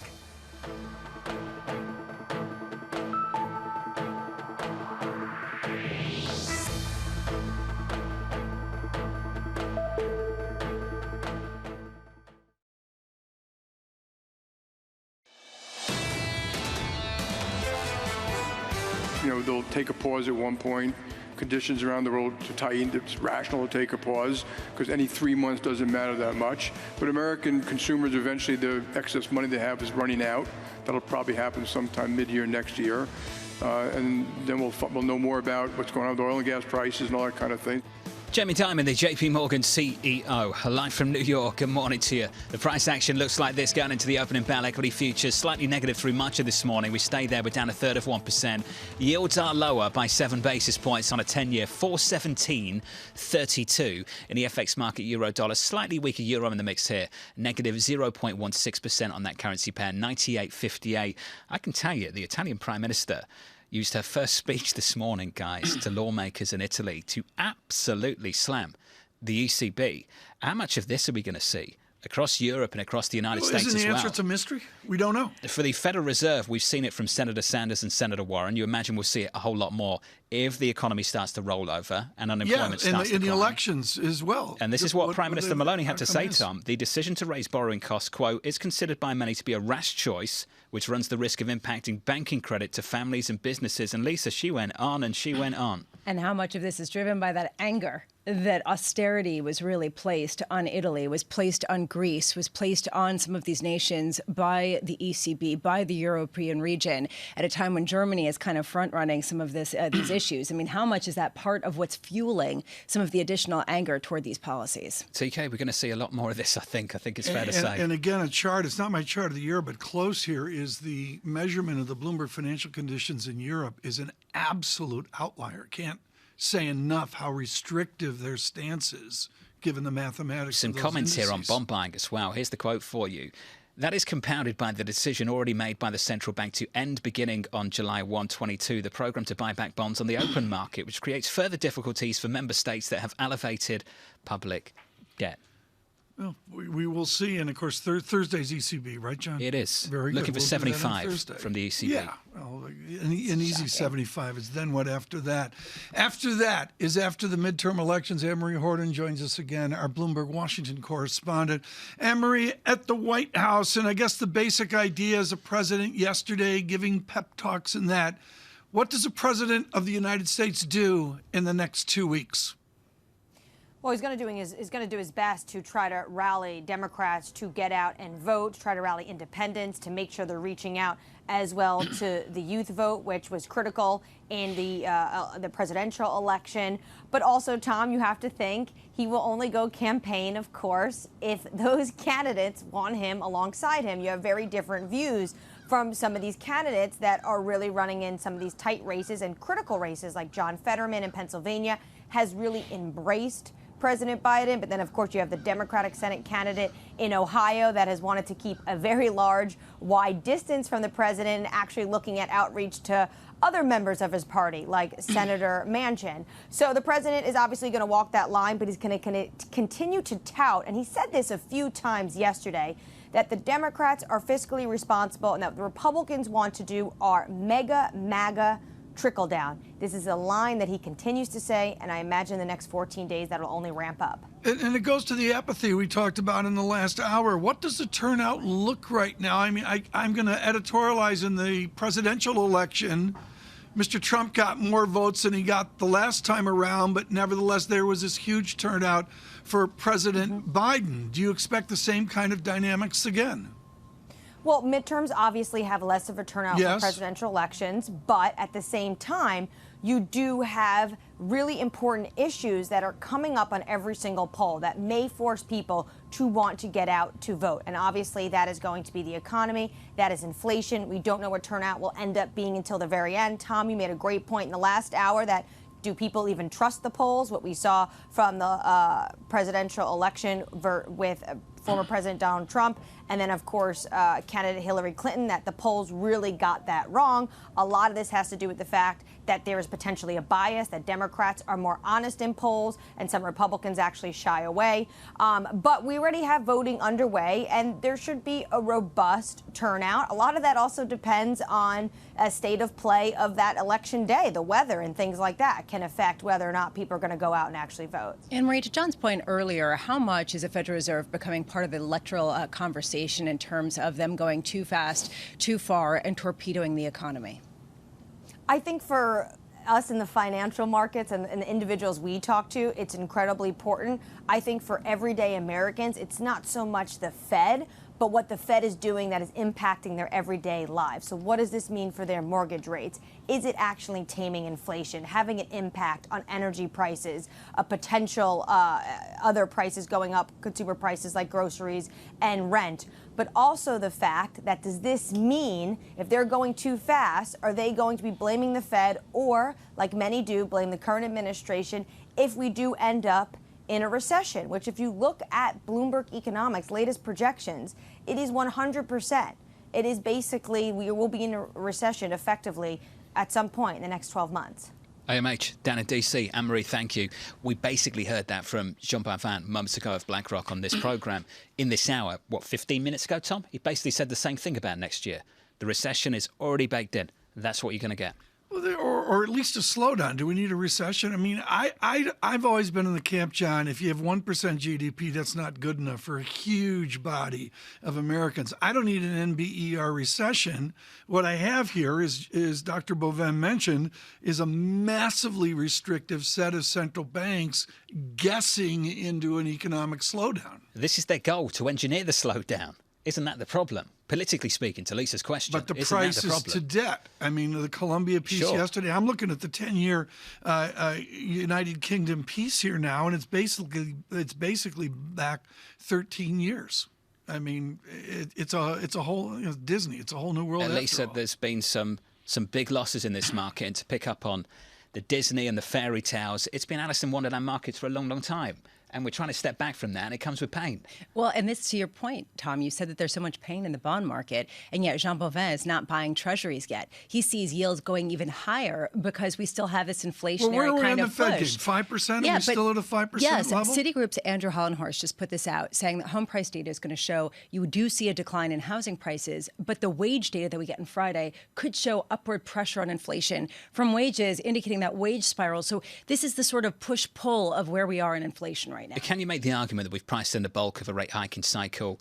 If you're looking at pricing at 5%, then I guess you can probably make that argument. Can you make the argument we've priced in the consequences of that rate hiking cycle? Tom, I don't think anyone's making that argument right now. Where else are you going to do a log recession analysis while we're talking? Nowhere else. Nowhere else. You're the only guy in the world who would do that. We're out 6 or 7 standard deviations. Do you know how that's possible? On UK yield. You just ignore your colleagues. I do. I ignore them completely. And just build out charts. Rishi Sunak has a 6 standard deviation 10-year gilt. Have you told him that? I told him that.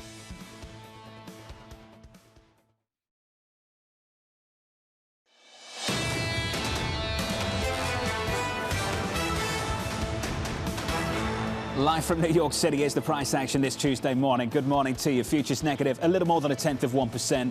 No drama on the S&P, on the Nasdaq, almost unchanged, positive by about 1/10%. After the close later, close to 18%, called it about 18% of the Nasdaq 100 reporting in just 2 names. Microsoft being one, Alphabet being the other. We'll look out for that a little bit later after the close. In the bond market, 2s, 10s and 30s, and TK, I'm with you. I'm calling it Google too. I have no idea why I just called it Alphabet. 2s, 10s and 30s look like this in the bond market. Your yield on a 2-year, 445.56. Back on Friday, we had a little look at 460, and then we backed away. Backed away on some of the Fed speak, the idea that we get this step down from 75 to 50 to 25. We heard from Jordan Rochester of Nomura, who's not looking for that step down. Nomura and the team are looking for 75 basis points from the Federal Reserve at this meeting, then 75 basis points from the Federal Reserve at the next meeting. One other thing Nomura and Jordan Rochester had to say was that at the moment for him, certain currency pairs are getting a little bit boring, and boring is welcome when you're talking about sterling. Cable is where we see a little bit of outperformance. The pound against the US dollar within G10 today, the pound right now at about 113.25. And Tom, I think we're all hoping we get boring and quickly in the gilt market after we saw a move of more than 30 basis points lower at the front end of the gilt curve yesterday on 2s, the biggest one-day move lower in about 30 years. For Governor Bailey, John, it has improved, but the needle's barely moved. And let's be clear, the Prime Minister and his team understand those Bloomberg charts. John, we got to be sure that the Prime Minister has a Bloomberg terminal at 10 Downing Street. What he's got is 5, 6, even 7 standard deviation moves, and that's untenable. He's got to fix that. And we've got to work out who his Chancellor is going to be. We assume it's going to be Jeremy Hunt. Got to fill out that cabinet, That's Tom. true, yes. Then we've got to work out what the budget looks like. And then for Governor Bailey, it's over to the Governor over at the Bank of England. Does he need to do a whole lot more than he had to the last time they met? And does he need to do less than he had to do, maybe, than about 2 weeks ago? Tom, a lot's changed in the UK in the last several weeks, that's for sure. Your 2-year in the UK, about 3.39. That's the cross-asset price action. Let's get you some single names. We can do that with Lisa. Hey, Lisa. Hey, John. Is affirming full-year guidance the new beating of estimates? That's really the question that I have after some of the morning's earnings. We got UPS, we get General Motors, both affirming full-year guidance. Those stocks both popping more than 4%, nearly 5% for General Motors, 4.5% for UPS. How much have analysts, have traders downgraded some of their expectations? And Tom, you were talking about that basically affirming or just making estimates is basically akin to beating in an environment like the one that we're currently in. Yeah, these are challenging stories. UPS, I'm not going to conflate there with 3M and GM, but they're managing the message, Lisa, every 90 days. And what our viewers and listeners do is they look at shareholder return, which has been a challenge. Yeah, although UPS, different than FedEx, which has actually provided much more negative guidance. 3M, however, the second downgrade in terms of full-year forecast based on FX headwinds. Second downgrade this year. That is not really being received particularly well in the market, down 2.4%. But, Tom, this really speaks to what we've seen more generally since the earnings have begun, which is that misses are punished. And just affirming is beating. And, you know, beats aren't necessarily being rewarded if they don't have any visibility that far into the future. Thank you, Lisa. And right now we've got visibility on foreign exchange. Joining us with really sharp notes, particularly one on yen today, George Saravelis, Global Head of FX Research at Deutsche Bank. George, I'm going to pivot on you. There's 6 ways to go here. I got to go to Thursday in the ECB meeting. What will President Lagarde do to the euro off of her decision to lift a presumed 75 beeps? Good morning, Tom. So I think the answer is probably not much. The 75 basis points hike is widely discounted as you expected. But critically, if you look at what's been going on this year, currencies have not really been very correlated to interest rate differentials. It's been a lot more about the dollar safe haven, risk premium, some of the very large geopolitical risks, whether in Russia or China. So I wouldn't really expect the ECB to have a sustained impact on the euro, which is something it has struggled to have for the last few meetings as well. George, let's start with the growth outlook when it comes to Europe. Just how bad do you and the team expect things to get in Europe, and how quickly? Well, it's interesting you mentioned the growth outlook, John, because if you look at the euro, it really behaves as a pro-cyclical currency. So for the euro to be strengthening, you need growth expectations to be bottoming out and then recovering. I don't think we're at that stage yet. We obviously got the PMIs just a few days ago with another downside surprise. So we do have a recession penciled in. I suspect it may not be as bad as some of the more extreme forecasts that are out there, because so far, at least, the weather has been quite favorable. So if you're looking at the nat gas situation, the tension there seems to be easing. But no question about it, Europe is going through a sharp slowdown, and that is definitely a big headwind for the euro. George, given the developing trade dynamics, the structural shift in the way that energy is supplied towards Europe, do you see some kind of structurally weaker euro in the years to come relative to what we saw in the years before? I think you can make that argument. The problem is it's impossible to fully understand where the equilibrium level of energy prices are. If you take natural gas as an example, back in August, we were essentially 3 times as high.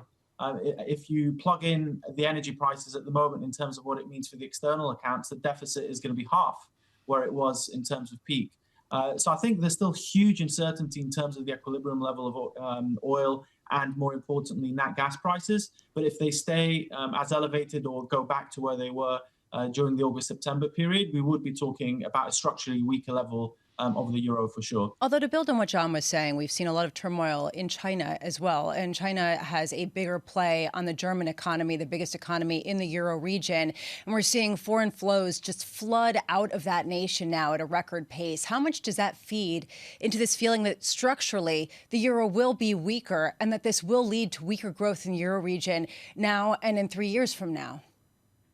Well, it's interesting that you mentioned China, because if you look at the renminbi, it's now actually weakened more than the euro has over the course of the year. And this is without facing a war in the footsteps, so to speak, or as big of a negative commodity shock. So the main point I'd make on exchange rates is the dominant driver has very much been the broad dollar, which has pushed currencies weaker relatively symmetrically, with the exception of the yen and extreme policy there.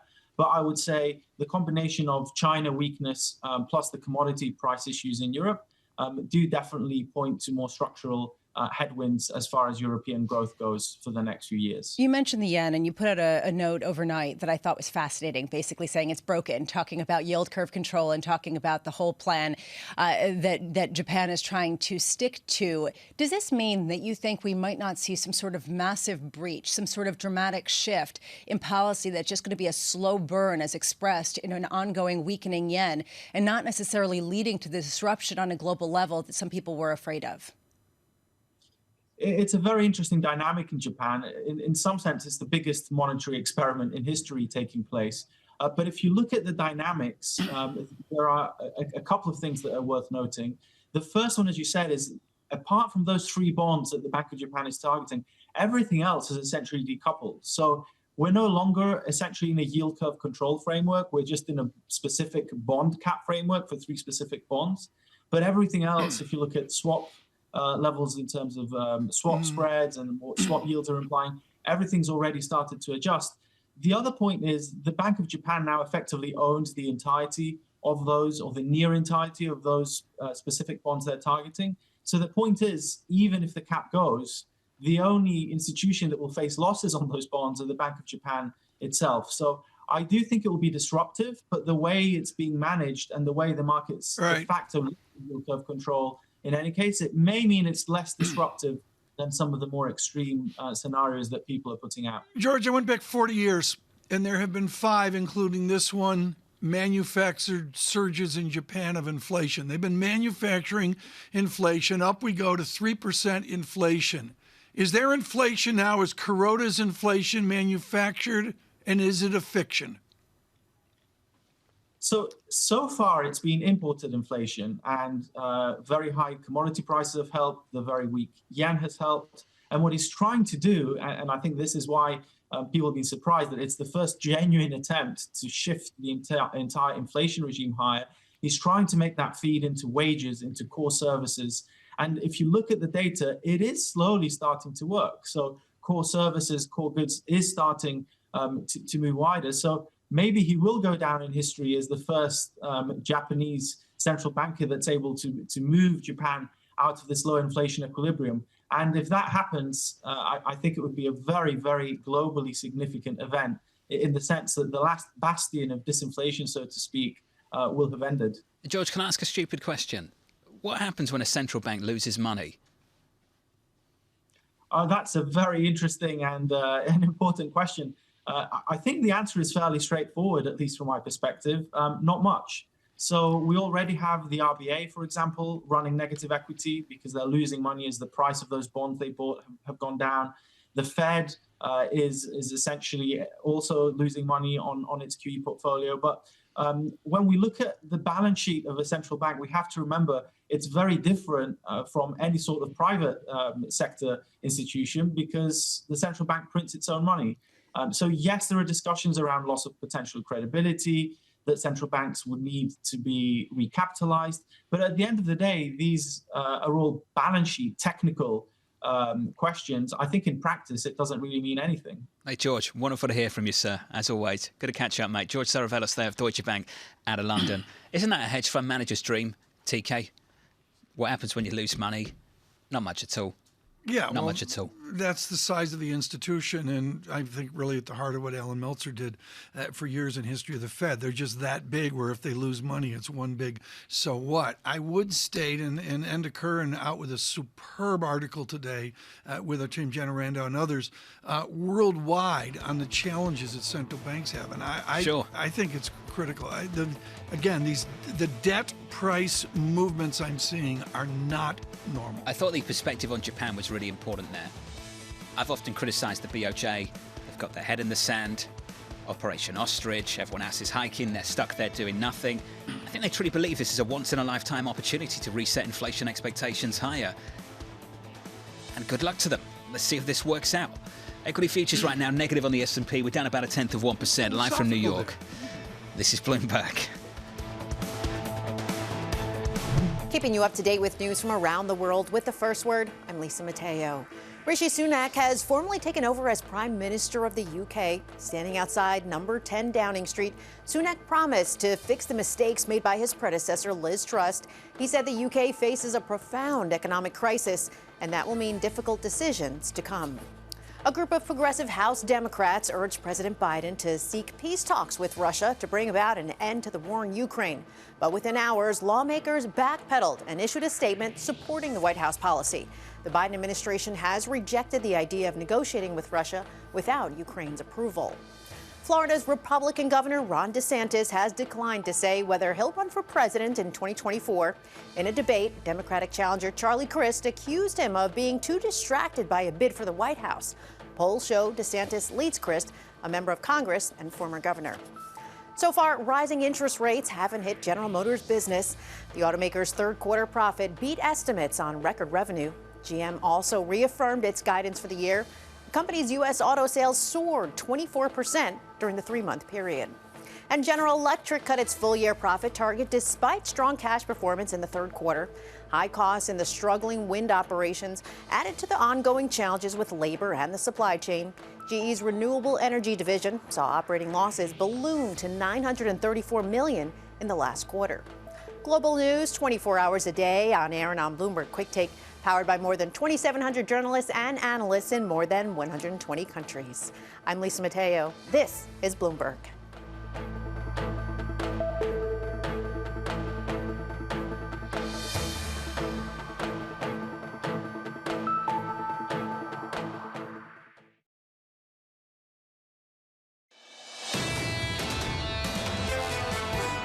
I think the thing people really need to focus on the most is how long does the Fed keep that funds rate really high? So let's say up to 5%. We think it's going to be a long time, 6+ months, maybe a year.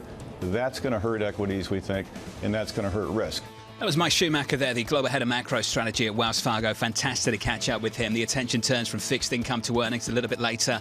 Numbers from Alphabet and numbers from Microsoft after the close. Your market looks like this going into the opening bell, about 1 hour and 42 minutes away. Equity futures down 0.2% on the S&P. Yields heading much, much lower now, down 9 basis points, Tom. Your yield on a 10-year, 4.1522. Watching yields and what price. Thank you for the huge response yesterday when I was going mental about price matters. It's not just about yield. Someone that knows that is Robert Tipp, Chief Investment Strategist, Head of Global Bonds at PGIM, with their really exceptional record of trying to find total return. Robert, I look at the corporate, not the full faith and credit total return, but the Bloomberg Corporate Total Return Index, and it's something in the vicinity of a drawdown of a negative 21% on price. Do you just assume with Fed action that we enjoy bond prices lower and yields higher? I think the Fed is bringing us a gift here. I think we're having a regime shift. And I think at the Fed, the one that's really been in the lead in the cycle is Bullard. And I'm sure you remember his paper in 2016 about regime shifts. These markets, we don't slowly, go from this environment to that one, and it's a little bit different than 6 months ago, you jump. And actually, we could be jumping back to an equilibrium that's much more normal. The Fed funds rate the last 50 years has averaged 5%. And right now, everyone is convinced that if this Fed goes over 4 inches towards 5%, there's going to be a hard landing. But for your corporate bonds, if they inch over 4% and slow down and see how things are going, there's a lot of yield out there right now in long corporate bonds. And it's a real horse race as to whether, those yields are peaking, those returns are bottoming out here. I'm going to have a nameless bond. This is somebody who reported earnings today. Doesn't matter who it is. And they're enjoying a 4.1% piece out 10 years. Make it 9 years. And they've also enjoyed a 30% drop in price, Robert. Tell our listeners and viewers how they handle duration if they've enjoyed double-digit losses in bonds. Do you come in short duration, or do you go out long duration to try to pick up coupon? Well, I think we've normalized here. I think this is an environment where people are supposed to be at some kind of a strategic average position in terms of their asset allocation, and that includes duration. We have been in a period driven by central banks targeting unnaturally high inflation rates. It wasn't that long ago, 2019, even in 2020, Chair Powell was talking about 25 years of failure to get inflation up to 2%. And they had interest rates incredibly low, but now that's changed. And with COVID, with all the terrible things that have happened, one positive is they're resetting interest rates higher. And so I think that, 5-10 years from now, when we look back, inflation will be lower than it is now. Growth will probably be lower than it has been, certainly the last couple of years. And this will have been a reset. So whether exactly, 4%, 4.5%, 5%, what's going to be that peak level of rates, I don't know. But I think we're in the zone of that peak in terms of interest rates. But it's not going to be an up and all the way back down unless something unforeseen happens. This is a setup kind of like 94, 95, where rates go up, they stabilize, and that ends up boosting bond returns for the long run. The bond returns perhaps in investment-grade corporates, as you were talking about. What about just in 10-year treasuries at a time when people are talking about normalizing at higher yields? I think long duration, high quality, like 10-year treasuries, it's more balanced. I think that, if the Fed funds rate ends up going up to 4.25, 4.5, and the Fed at that point is saying, we're kind of indifferent here, but we need inflation to come down. And so if anything, that probably means that we may be hiking again. If that's the case, I think you're going to have a little bit of a burn on the yield curve where those long yields that are lower than the short yields are going to be under pressure to move higher. to pay people compensation to take that duration risk because of the uncertainty. To Tom's point about price down in some of these corporate bonds that have coupons of 4% that were sold, say, a year, 2 years ago, and now have all-in yield of something like 8%, 9%, 10%, how much does that become a credit problem for these companies in a year when they have to start refinancing? Yeah, so I think the whole dollar price, the big dollar price changes, it creates mental problems for investors in terms of figuring out the right things to do. And in terms of issuers, it creates less of a problem in the immediate future than you would imagine. So on the issuer side, to your question there, it takes a long time for corporate debt structures' cost of capital to change. The bonds mature very slowly, and they issue, and it's incremental.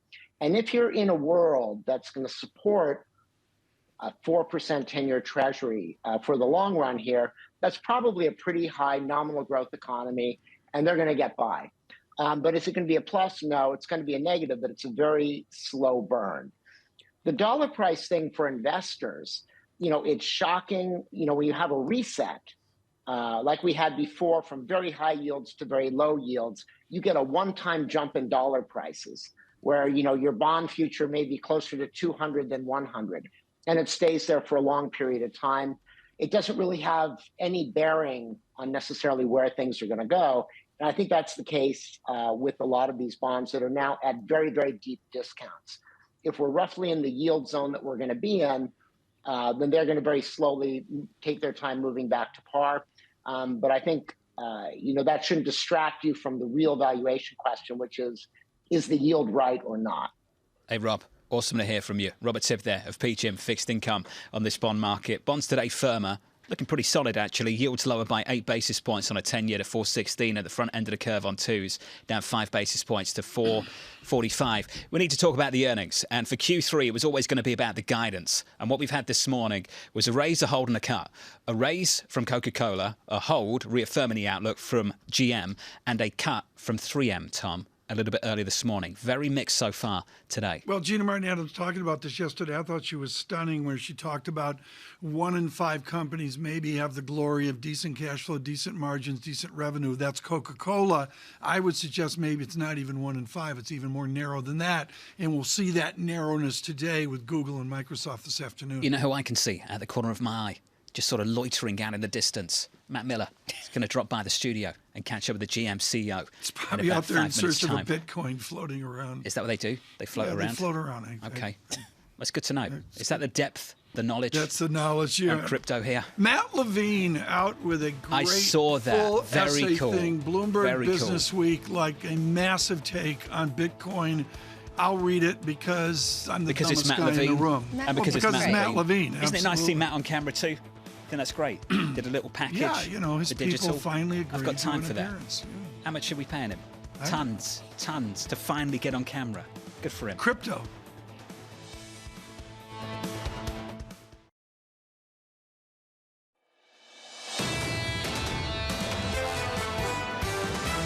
The day-to-day noise is exceptionally high right now, and it's really disturbing for a lot of investors. This type of volatility is something that we think you'll see still for the next couple of quarters. I think there's more work to do here before the Fed really believes that short rates are offering a positive real yield. I think the thing people really need to focus on the most is how long does the Fed keep that funds rate really high? I think the time has come for them to take a slower pace of rate hikes and wait and see what kind of shape the economy is in. This is Bloomberg Surveillance with Tom Keene, Jonathan Ferro, and Lisa Abramowicz.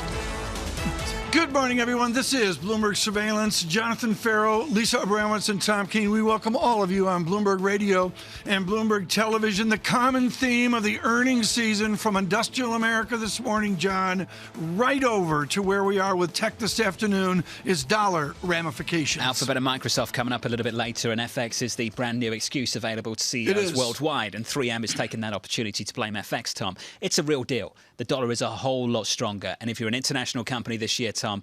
It makes a difference if you're based here in the United States. Multinational domestics. Liz Ann Saunders with a great chart from Schwab's showing that domestic company outperformance versus multinational and international as well. The conversation Jordan Rochester and George Saravelis that we had earlier, it's just simply not about yen. It's about a holistic thing, the developing economies, the EM economies, and there's real dynamics out there that clearly, these companies the rest face. of the world wants this Fed to slow down, the step down. No question about it. The step down blink, from the blink 75 down. to 50. Is that what you're calling it? They're going to blink down. Nomura's not looking for that. They reckon 75 at the next meeting and then another 75 But then basis what? point hike. Do we all agree, the Lisa? month Do we after. all agree 75? I get it. ECB and that. To me, it's the then what? Well, and then at what point, if they do pause, right, let's say they do a step down and they get to 4.5%, hold on a second, then what happens then? I didn't say anything. But if they don't say anything, if they don't do anything further, is the further path going to be another rate hike, as we heard from Robert Tipp, because of the inflationary pressure? Any call on the Fed is at the mercy of the CPI data, and we get another CPI print, Tom, in a couple of weeks' time. And nation to nation, it's a huge variance as well. And as Joan Boivin said earlier, and John, to stagger to the data here, with inflation tied to the yield right now, 10-year yield 4.16%. The real yield comes back from that 182 down to 158. Everything linked together off that key inflation report. Yep, and not just in Europe and the United States as well. Setting the tone for this market worldwide this year and maybe beyond into 2023. Let's whip through the price action for you just briefly on the S&P 500. Slightly negative through much of this morning. No drama, though. We're down about 13 on the S&P. We're softer by 1/3%. Yields on a 10-year, lower. Negative, down 8 basis points on a 10-year to 4.16. And in the FX market, TK, softer euro here, just a little bit weaker, 98.63 on euro dollar. If you were a student of the Midwest and you had parents that were industrial, on your college list was the West Point of manufacturing and engineering. It was called General Motors Institute, now Kettering. And never did they know that one of their students would come out to provide leadership for General Motors. She is Mari Barra, and Matt Miller brings us to her today, the engineer from the General Motors Institute. I'm looking forward to it. Mary, thanks so much for joining us. Really appreciate it on such a busy day for you. Let me pick up where these guys left off and ask you about the stronger dollar. Obviously, the lion's share of your revenue comes here in the U.S., but you still purchase a lot of parts in your supply chain from outside of the country. Is the stronger dollar a tailwind for you? Well, I think, there's a lot of pressures right now when you look at commodity costs, transportation. It's just one of the elements that we're facing is not as significant as it is for other companies just based on our strong position in North America. But we continue to monitor and be impacted by each of these factors. Rates, obviously, a huge factor as well. We've seen it impacting other lenders, and I'm wondering how it's impacting GM Financial. Well, we are seeing GM Financial get back to, I would say, historically strong performance. I think we had especially strong performance last year and the year prior due to the strength of used cars pricing that's coming down with interest rates. We are seeing a little softening on leasing. But overall, GMF is performing very well. The CEOs of JP Morgan and Goldman Sachs both this morning have said they see a recession as likely for the U.S. I'm wondering your view. You have a unique position. What's the economy look like to you? How is it unfolding, and car sales specifically? Well, I'm going to let calling a recession to the economists, not my expertise, but I'll tell you what we are seeing. And we're seeing still very strong demand for our products. We're seeing strong average transaction pricing that we continue to be able to build on. And so, we are starting to see inventory build just a little bit, but well below levels that were in the past. So overall, we're still seeing a very strong consumer for our products. And, we're watching carefully all the different signs, but right now it's still very strong. But what about inflation and the pressure on margins? I mean, does the stronger dollar balance that out? Are you seeing a big inflation in a rise in the costs that you need to pay out for parts? And is that sort of squeezing your margins here? Well, we have seen, commodities, logistics, we work with our suppliers to make sure that we have a very healthy supplier base. So all of those factors, we tend to work to offset. And, we predicted this year it'd be about a $5 billion impact. And we are seeing that, but we have worked effectively to find offsets. And that's, part of our overall equation for this year, which is allowing us to still maintain guidance. One big boost is going to be the Inflation Reduction Act. At least UBS says they see the IRA as very generous. They say it has the potential to make the U.S. a global EV battery hub. How do you see the Inflation Reduction Act for GM? Well, General Motors was already investing in North America or in the United States. For instance, we have a battery plant in Ohio that's ramping right now. We have two others, one in Michigan, one in Tennessee, that are also ramping. So we were making the investments because we wanted to make sure we had a resilient supply chain after we've lived through so much disruption over the last few years. So as the IRA was passed, and we're looking now for Treasury to set the rules, we think we're very, very well positioned. And we do believe that the benefits of our IRA will drive stronger EV adoption with the American consumer. So we think it's going to do exactly what was intended to do, and we're well positioned to benefit and work with our consumers to make sure they have an EV that's affordable, that they can really enjoy the benefits of an EV. Are you still on track to sell 1 million EVs in 2025 and beyond? We absolutely are. When you look at the lineup that we have, starting with the Hummer to the Lyriq to now the Chevy Silverado EV, we just last week launched the GMC Sierra EV, along with the Chevrolet Blazer EV and the Equinox EV. I think we're going to be well positioned, covering the important segments in the portfolio to reach that 1 million unit level by 2025. You do get a huge boost also from big truck margins, and I imagine that helps you to fund the EV business and get towards that target. If we have a recession and you see sales of those big trucks, those big ICE trucks drop, can you continue to fund the EV boost?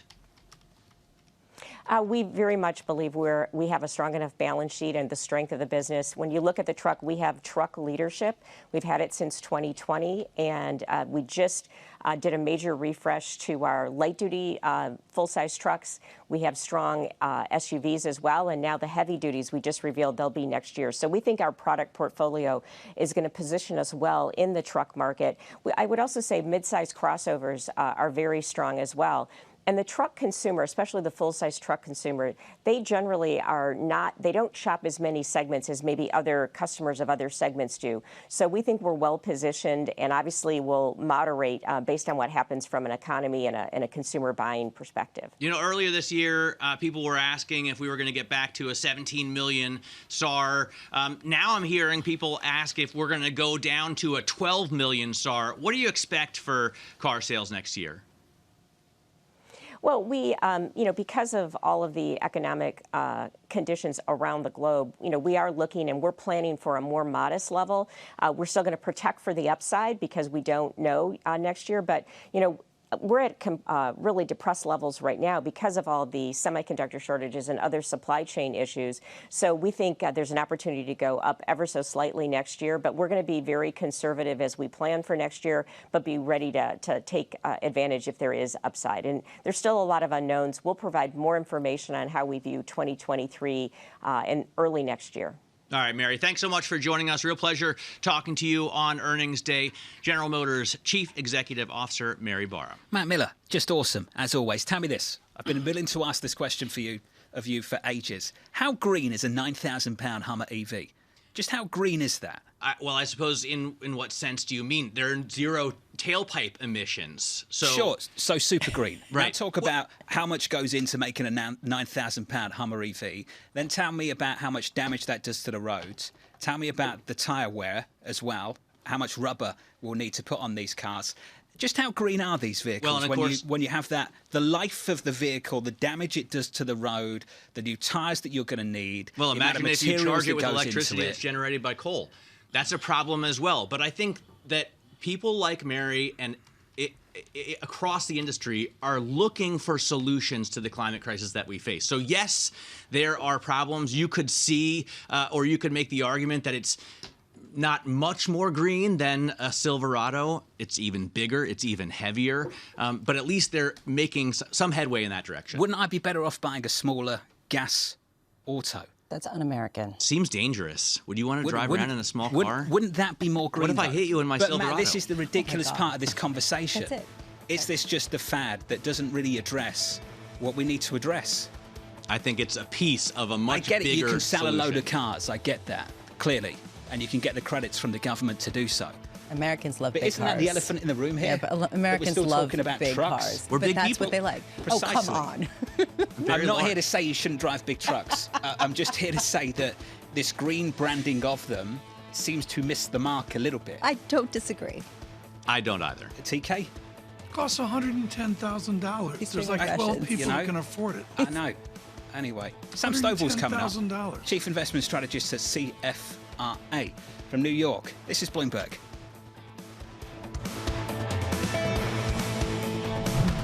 And I love my Honda Civic for that. Keeping you up to date with news from around the world with the first word, I'm Lisa Mateo.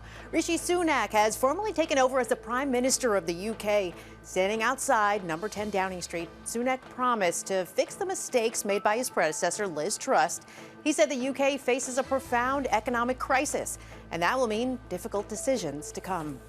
NATO is increasingly concerned that Russia's desperation over battlefield failures in Ukraine may lead the Kremlin to escalate the war. That could involve a massive attack on a target like a dam or even a weapon of mass destruction. NATO says that for now, there's no sign Moscow is actually preparing for such an attack. Adidas has ended its partnership with Ye, the rapper and designer formerly known as Kanye West. In recent weeks, Ye has made controversial statements, including anti-Semitic posts on social media. Now that's turned his Yeezy line of sneakers into a lightning rod for criticism. Adidas says that ending the deal will mean a negative impact of close to $250 million in net income. Global news 24 hours a day on air and on Bloomberg Quick Take, powered by more than 2,700 journalists and analysts in more than 120 countries. I'm Lisa Mateo. This is Bloomberg.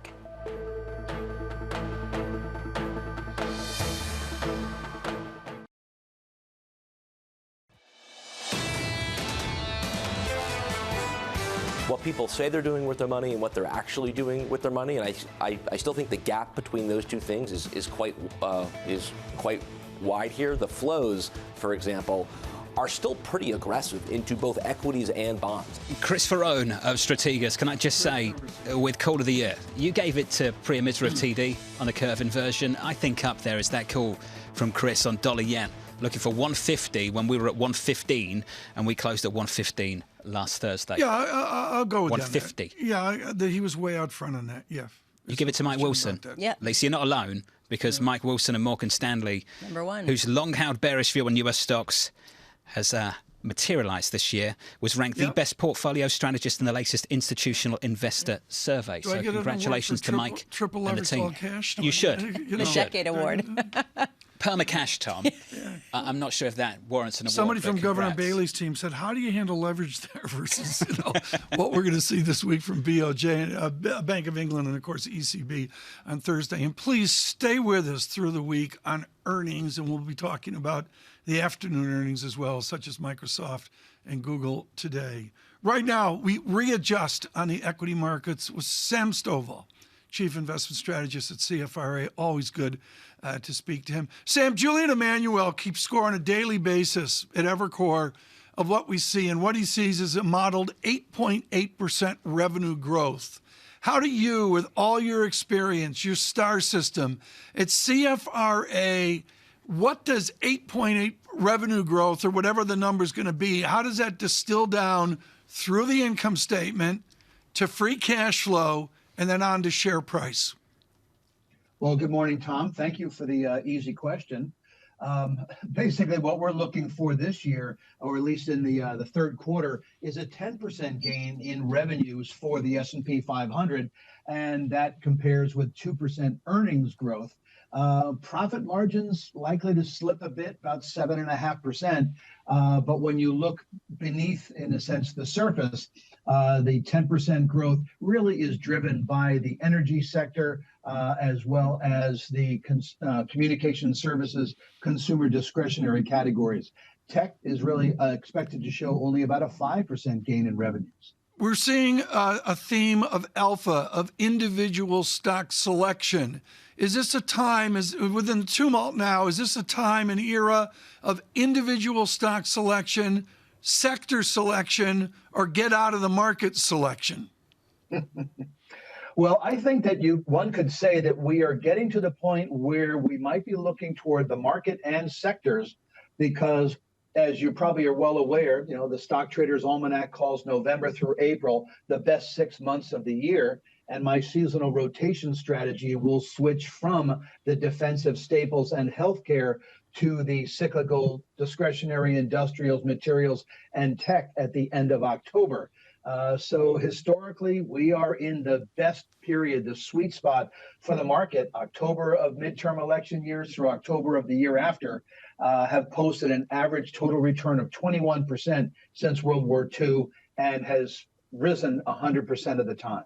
Sam, what's the distinction for you between a bear market rally and the beginning of a more sustainable economic and market cycle?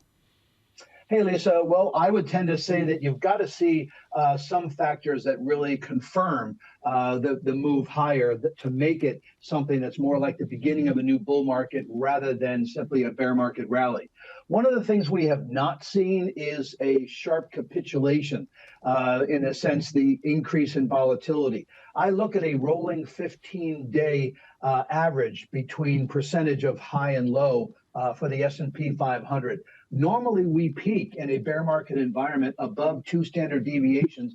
Right now, we're pretty much hugging the average. So the volatility, the fear, the capitulation has really not been there yet. And I think we probably need to see that before we can say that this bear market is over. So how do you view the whole step down that we've been talking about, or this idea that the Fed could decelerate its rate hikes, which is one reason some people have given as a narrative to the gains that we've seen over the past week?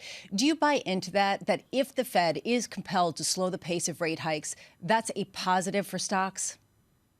Well, I think if they're compelled, it could be for reasons that are more ominous. We have seen since World War II that whenever we've had a year-on-year change in CPI exceeding 6.5%, remember we hit 9.1% in June, we have had not only a bear market, but also a recession, and that these bear markets fell further and lasted longer than bear markets without recession. So I would tend to say the real concern is when we do acknowledge that we are in recession, how deep will it be? And therefore, it was an earlier low in October, the low or simply a low. And I would tend to say it's a low because I'm looking for something closer to about 3,200 on the S&P 500 that might end up toward the end of the first quarter of next year. Hey, Sam, thank you. Sam Stovall of CFRA. Sounds like from Sam, Lisa, this could go on for another 6-9 months? Yeah. Something like that? At least that the rally could. And this sort of speaks to this idea that, okay, it's a bear market rally, but let's ride it, right? I mean, how many people are basically saying that? That's what Mike Wilson's saying. Because they're concerned that they get beaten up by being too bearish, at least in the near term. Chris Harvey of Wells had it right the first time, and then he had to pull it forward. I tell you what, this game is tough. It is. And that's not criticism of Chris. Yes. Absolutely. Let me be very clear about that up front. Chris was talking about the weakness in earnings to come in the first half of 23. He brought that forward, and now it just feels like people are pushing it back out. People are pushing it back out. This cycle's just moved at such a speed that it's so hard to keep up with. And I think people are still guessing when the weakness will arrive. Is it a cycle? Well, Tom, when did it begin? Is it 2 years, or is it the 10 before as well? I think to what Jean Boivin said, it is completely away from any demand structure. It's in the textbooks. It's all pandemic, supply-side dynamic, and that tells me it's not a cycle. It's original. What I've heard is that because we've only had a couple of years of this post-pandemic, we haven't had the time to build up excess. And I guess, Tom, to your point, it depends on the starting point. Do you think this thing started after the pandemic, or do you include the 10 years before the pandemic as well. Well, the people who say that there weren't excesses in the financial system are the same people saying that this could be a slow burn. That was Robert Tipp. That was Jean Beauvais, basically saying there will not be the trigger for financial stability at rates at 4.5%, and that they could stay there for longer, which will reset the concept of corporate valuations and corporate earnings. I'll do this on Microsoft today, and what I'm doing is just going back and comparing where we are now to 2019 pre-pandemic, and that's the elite group of equities that have been able to improve on that. You looked skeptical. I just think what we've seen from central banks, we're already seeing the intervention. So this idea that it's going to be this slow bleed, the BOEs had to step back in and buy gilts. The BOJs had to intervene in the FX market. The ECBs had to come up with this transmission protection instrument that's not being tested yet. Talked about South Korea, smaller story obviously, but they've had to step back in and do something on the credit side. And I just wonder who's next, TK. Jacob Rees-Mogg just quit. Oh, that's big news, Tom. It's big news.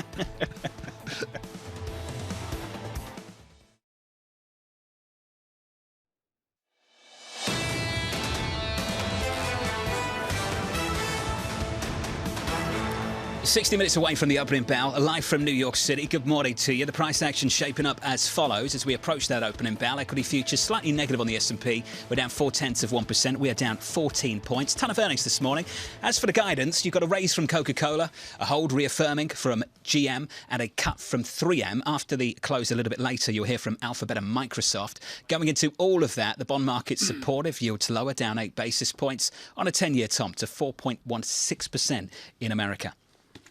Right now, let us look at possibly your book of the year. My book of the year, for the first time ever, I did it so early in the year on the shock of the war and Vladimir Putin and what we saw.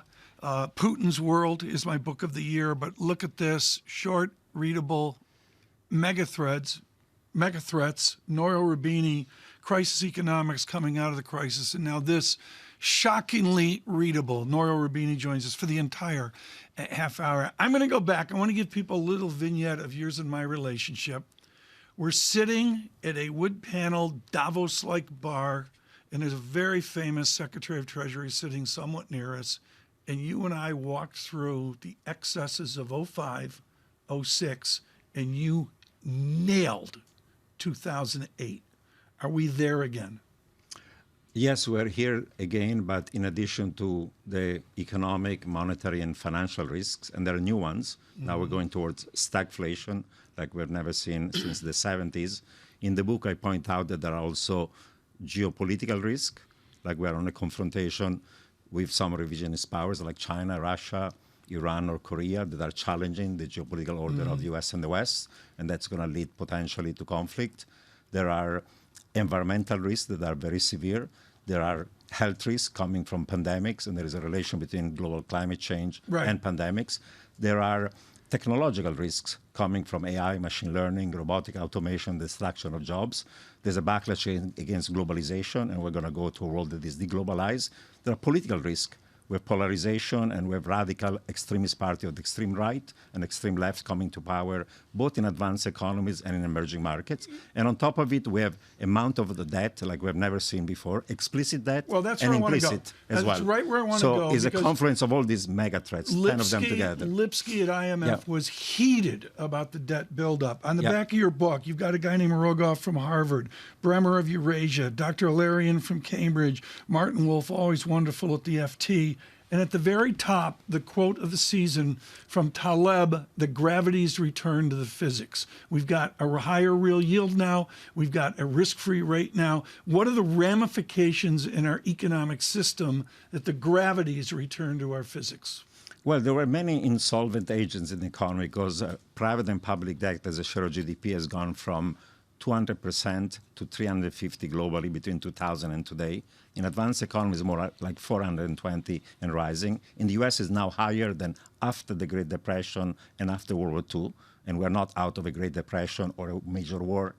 And until now, even if you had zombie households, corporates, banks, shadow banks, governments, countries, they were built out. They were built out during the global financial crisis, zero policy rates, negative quantitative credit easing, and even during the COVID crisis, many of them were fragile. They were bailed out again. We went back to do even more of the same. This time around, instead, is different because we have so much debt, and central banks like the Fed have to increase interest rates to fight inflation, so the zombie institutions are going to go bankrupt.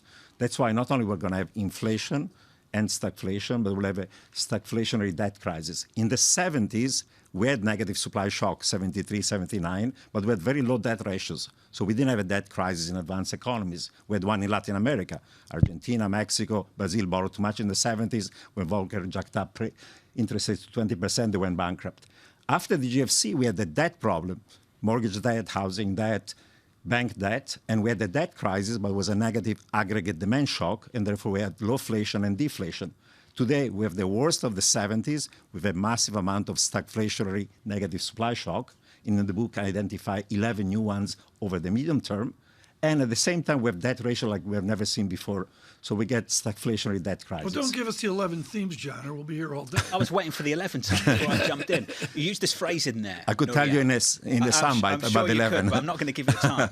You said zombie institutions. Yeah. Where are they? And are you talking about countries now? And not companies, not households, not private balance sheets. Are you talking about countries, sovereigns? Well, there are plenty of sovereigns that are in trouble. In emerging markets, we know what has happened in Lebanon, what has happened in Zambia, what has happened in Sri Lanka. And there's about 40 of them that the IMF and the World Bank said that they're on the verge of having a debt crisis, severe debt crisis because of what's happening. And look what happened to the United Kingdom that now has started to be priced in like an emerging market with the fiscal stimulus reckless, forcing the Bank of England essentially to monetize it, and then the currency falling and rates going much higher until they reverse themselves. So it has happened in Greece, it's happening in the UK, it could happen in Italy. Of course, we have a large number of not only emerging markets that are at risk, but also of advanced economies that are at risk. So over the last 10 years, we've had a series of counter-cyclical circuit breakers. Yes. Fiscal had the capacity to do that. Yeah. Central banks had the capacity to do that. Yeah. Seemingly, we're questioning the capacity of those institutions, central banks, sovereigns to be able to do so this time around. You offer solutions in this book too. What are they? Well, for every one of these mega threats, there is a solution. But then there are two final chapters, one about a dystopian future where all these threats materialize, they feed on each other, and it's not just the end of the world economy, it could be even global war. And there is a less dystopian future in chapter 12 where we have the policies nationally and internationally that lead us to a better outcome. The problem is there are both domestic political constraints and geopolitical political constraints to achieving the best solution. And I'll give you an example of global climate change. Domestically in this country, half of the country doesn't believe into it. Two, there is a conflict between generations. The young people care about the future, the elderly care less. At the international level, there is a free rider problem. If a country cuts emission to zero, nobody else does it, then they don't get benefit and only the cost. And now because of geopolitics, we are telling India and China, you should cut your emission now to zero in the next 20 years, but we created a problem in the last 200 years. 90% of the stock of emission came from advanced economies, and now we're telling them, don't grow, don't become rich, because there is a problem. It's true, the flow of new emissions coming mostly from China and India. So there are four elements of conflict, two domestic and two international, that they essentially imply that we're not going to find the right solution. So there's lots of greenwashing, green wishing, green fig leaves. A lot of ESG is just talk and no action. Glasgow COP was just a total failure, and we're a slow-motion train wreck. Which goes to your point, John, about electric vehicles that are £9,000 EVs. £9,000 EVs in the United States because they are green. There is an issue, though, going forward with the central banks and whether a lot of your thesis, Nouriel, is predicated on their inability to go through with what they need to do to get inflation down. Is that your base case? Is that the most likely outcome? Yeah. Right now, all central banks are playing tough and talking tough and acting tough, hawkish, because they have a problem of credibility. But in my view, there are two problems. One problem is that if they try to get to 2% inflation, they cause a recession. And this recession is not going to be short and shallow. It's not going to be garden variety. It's not going to be plain vanilla. It's not going to be 2 quarters of negative growth, then inflation collapses and they can ease again. In the book, I explain all the reasons why it's going to be a severe recession because of the debt ratio, because we're going into fiscal and monetary tightening. And at the same time, not only you have an economic crash, you're going to have also a fiscal crash. We're not only in fiscal dominance in this game of chicken between Treasury and central bank, we're in what the folks at the Bank of International Settlement call a debt trap. There is so much private and public debt that if central banks try to fight inflation, they cause a crash of financial markets, and not just the stock market. That's the least important. Credit market, bond markets, and that crash and financial crash feeds on the economic crash and vice versa, and therefore they're going to wimp out and they're going to blink. And the first one was the Bank of England. The Fed is going to do the same. The ECB is going to do the same. Have you been surprised that we haven't seen some sort of catalyst, some sort of financial stress so far, given how quickly the Fed has already hiked rates? Well, we have not yet seen it. Some people worry that some major financial institution, not in the U.S., may go bust. I think that the financial strains are going to become more severe because right now the Fed is on the way to go from 3 towards 5%. You already have a stock market down 25%, NASDAQ even more, public REITs 33%. You have the crash of Mimi, of SPAC bubble, of the crypto bubble, private equity, venture capital, growth. Everything is down. Credit is down. Leverage loan market is shutting down. CLO market shutting down. And the only thing that used to be safe, there were government bonds. Now the price is correlated positively with equities. Because when inflation is rising, you lose money on your equity side, you lose money on your bond side. Yields have gone from 1 to 4, and the price action downward on bond has been worse than in equities, 30% losses. So any 60-40, 70-30 or risk parity portfolio lost money on both hands. There was nowhere to hide. Even cash gave you a negative real return because of inflation. There are other alternatives that can protect you against this tail risk, but they're not the traditional ones. You're a man of high conviction. We know that. You've also got some very smart friends. Have you had any pushback to this book that's convinced you of absolutely anything, made you rethink how bad things might be, and possibly made you think that possibly they could turn out better than you think? Honestly, everyone who has read it at any level has said that the threats you're talking about, they're all too real. Of course, there may be solution to them, and I discussed them chapter by chapter and in the final chapter about the less dystopian future. But think of it this way. I have gray hair. I grew up in the 60s, 70s in Italy. At that time, did I ever hear about climate change? There was never a concept. Did I worry about the nuclear war after the detente between Soviet Union and US? There was nothing. Did I worry about AI destroying most jobs? We're in the AI winter. We had a stable democracy. We didn't have pandemics. Last time around was 1918. We had low debt ratios. We had low implicit debt because there was no aging of population and all that funded liabilities. There were no major financial or economic crises. This is a quantum shift. There was a period in 1945 and the mid-80s that was something of a stable period. Global prosperity, welfare, peace, and so on. Today, these are threats that did not exist. And those threats are more similar to the period between 1918 and 1945, when we had World War I, World War II, the Great Depression, trade war, financial crisis, inflation, hyperinflation, deflation, Nazis, fascists in Germany and Italy, Spain, and Japan, and we had World War II, and then we had the Holocaust, and then we had the Korean War. Yeah. As Neil Ferguson on Bloomberg is saying right now, in his column this week, he says, we'll be lucky if we repeat the 1970s, because it's more possible we end up like in the 1940s, meaning he's talking about World War III. I love Neil, but can we be clear? That wasn't a column. That was a book on Bloomberg Opinion, wasn't it? Have you read that? Have you seen that it's a long column. Yeah. Can you tell Neil that columns are short? I love his column because, he's speaking about the fact there is a meaningful chance that we have conflict between, and I write it about in my own book. There's a chapter about the new Cold War between U.S. and this revisionist power, and I say it could end up into a hot war. It's a significant risk. Nouriel, fantastic as always. Nouriel Rabini is going to stick with us. I've got to go and get a drink after that and get ready for the next show. Yeah. Okay. And not be too depressing. Have you got a favourite quote yet in that book? No, it's the last two lines. The last two lines. Because it's carefully written. You know why? Carefully You know why it's the last two lines? Why is it the last two lines of the book? Because our names are in it. No. The last two lines of the acknowledgement is your name, but the last two lines of the book is about the threat. There we go. The mega threat that we are. Nouriel Rabini, staying here on Bloomberg.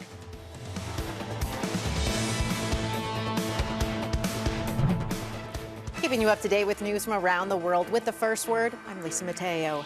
Shares of UBS are rising. The Swiss bank posted quarterly profit that beat estimates due to surging interest rates and cost control.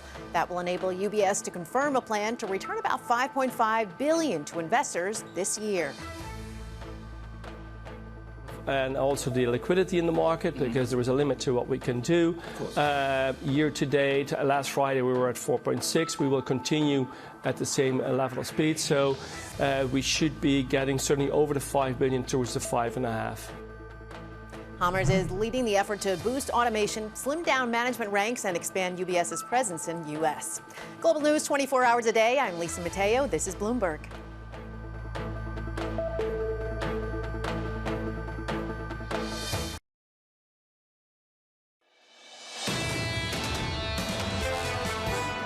We likely have a recession in the U.S. Going to have, I think, most likely a recession. We might be in a recession in Europe. And so until you get to that point that you see a change, whether it's in labor, the demand side, you're going to see central banks continue to move on that trajectory. The economist from Goldman Sachs, our chief executive officer, David Solomon, there pontificating on a recession as well. Of course, he's got the good advice of Jan Hatzius, which helps as well. Tom Keene and Lisa Abramowicz, we celebrate and continue with Noel Rubini of Rubini Macro Associates, but far more, the new book, Must Read, Mega Threats. I really can't say enough about its terseness, its brevity. It really is timely, whether you agree with his caution. And as he says very clearly, the final chapter of the book is how we get to an optimistic future. I want to go to the past, and I was so pleased that you mentioned on page 37 your colleague, Alberto Alsina. I still can't believe we lost him at such a young age. You two looked at the politics of our economic system, Rubini and Alberto Alsina. I want to bring it forward to where we are now, which is a massive dollar shortage, and central banks, they've got a plan, but they're going to be overrun by a global dollar shortage in EM and, frankly, in developing economies as well. Is there a dollar shortage now, and is that the catalyst for central banks to blink? It's going to be one of the catalysts. There is a dollar shortage, and the rise in interest rates in the United States is particularly dramatic for EM. They have a terms of trade shock, those that are importing commodities. They have a rise in interest rates because of what the Fed does, and they have their own domestic inflation, and then the weakening of the currency that increases the real value in local currency of their own debt. So for them, it is a perfect storm. Some of them have a lot of reserves. Some of them don't have reserves. Some of them have received IMF money. But there is right now a strengthening of the dollar that is implying even further tightening of financial conditions in the rest of the world. Now, I think that eventually the dollar is going to have to fall very sharply because we have a twin fiscal and current account deficits. In other advanced economies, you have a fiscal deficit, but you have a current account surplus. And now we're essentially using the dollar as a tool of national security and foreign policy. We're weaponizing it, rightly so. Sanctions against Russia, against Iran, North Korea, China. We're starting, by the way, a tech war with China, economic war. What will be the catalyst for dollar weakness? How do we get there? Forget about this Plaza Accord. Dina Gopinath laughed at me. It's going to be essentially the Fed wimping out. Once you see a severe recession. What does wimping out mean? That means blinking, right? Yeah, blinking. They're going to blink and wimp out because you'll have a severe recession. Wimp out, that's a new economic term. It's a mega threat to wimp out. Well, either you're a hawk or you're a wimp, and so, or a dove in this case. But that's going to happen. And once the Fed is going to essentially prevent an economic and financial crisis, or try to prevent it by essentially stop raising rates, even inflation is too high, then the dollar is going to start sharply weaken. That's going to be the trigger for it. Because what's raising the dollar is, of course, the tight monetary policy. A viewer wrote in and wants to know what you're doing with your money, considering that it seems pretty bleak out there. Yeah. You know, do you just stuff it into a mattress? No, you don't stuff it in the mattress because then even cash loses money because of inflation. There are three solutions to the problems of inflation: the basement of fiat currency, political and geopolitical risk, and environmental risk. Solution number one is to have very, very short-term treasuries that adjust in rates and don't have the price action of long bonds that have a fall in their price. Secondly, you want to be into tips, even if tips right now have not yet done well because inflation expectations are not yet de-anchored. I think you want to go into gold and precious metal. Again, gold has not done very well because you had tight monetary policy, a strong dollar. But if central banks are going to blink and wimp out, gold is going to rise in value. Gold is going to rise in value also because the enemies of the U.S. are subject to sanctions. China now is worried. They have $1 trillion of reserves in dollar. They have to move to other things. If it's euro and yen, they can be seized. The only thing that cannot be seized is gold, of course, not in the vault in New York or London, but in Beijing or in Moscow and so on. And finally, appropriate types of real estate that are environmentally resilient, because real estate compared to equities in a recession does well, because you have more pricing power for rents and so on. So a combination of these assets provide you in an optimized way a hedge against some of these tail risks. On the flip side, you've always been brilliant on leverage in the system, on credit. Yeah. And we've heard from one fund manager after another that there is resilience in this corporate credit sector, even with the debt that they have, even with the low coupons that they're currently paying that will reset higher. Do you disagree? Do you think that people are overly sanguine about the upcoming credit cycle? They are. Right before the COVID crisis, the Fed was writing reports on financial stability, pointing out the leverage of the corporate sector. Of course, high yield and fallen angels. But then during COVID, these folks should have gone bust, but they were bailed out. We bought even high yield debt, you remember, commercial paper, and everybody under the sun. So the zombies were bailed out. And the excesses of having leveraged loans, CLOs, Cov Light got even worse, and people got even more indebted.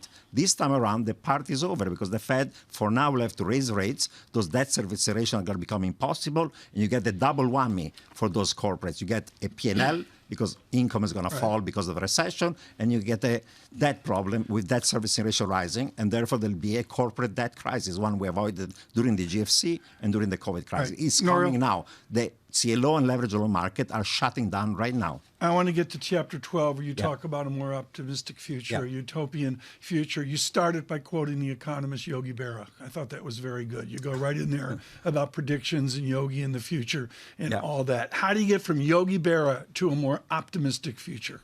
Well, the more optimistic future starts with essentially technological innovations. Like, for example, I don't think it's going to be renewable. It might be fusion. If fusion happens, then you can have unlimited amount of essentially energy at cheap cost with no greenhouse gas emissions.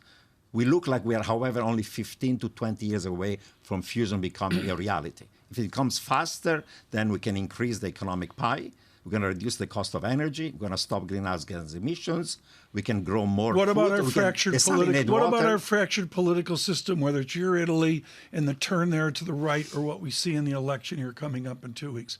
How do we get beyond this fractured political system? For now, we're going towards a world that is even more divided domestically. There's more polarization. There's lack of partisanship, and it's happening. I mean, you have authoritarian regimes in power.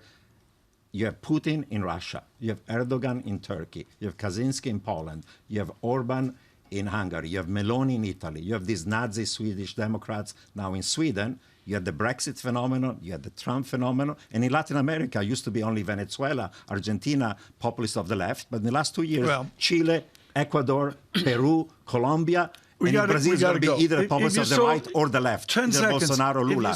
That's the world we're going. Unfortunately, it's a world that is not liberal democracy. Have you sold the movie rights yet? No, not yet. Okay. DiCaprio, he'll love playing Rubini. Nora Rubini with us. The book is Mega Threats. Maybe a documentary series. Yeah, exactly. Rather than 10 dangerous trends that imperil our future and how to survive them. Did we survive the day? Yeah, we did. Earnings well, it's afternoon? It's 8:55 a.m. So I think in New York City we survived the day. We could say that.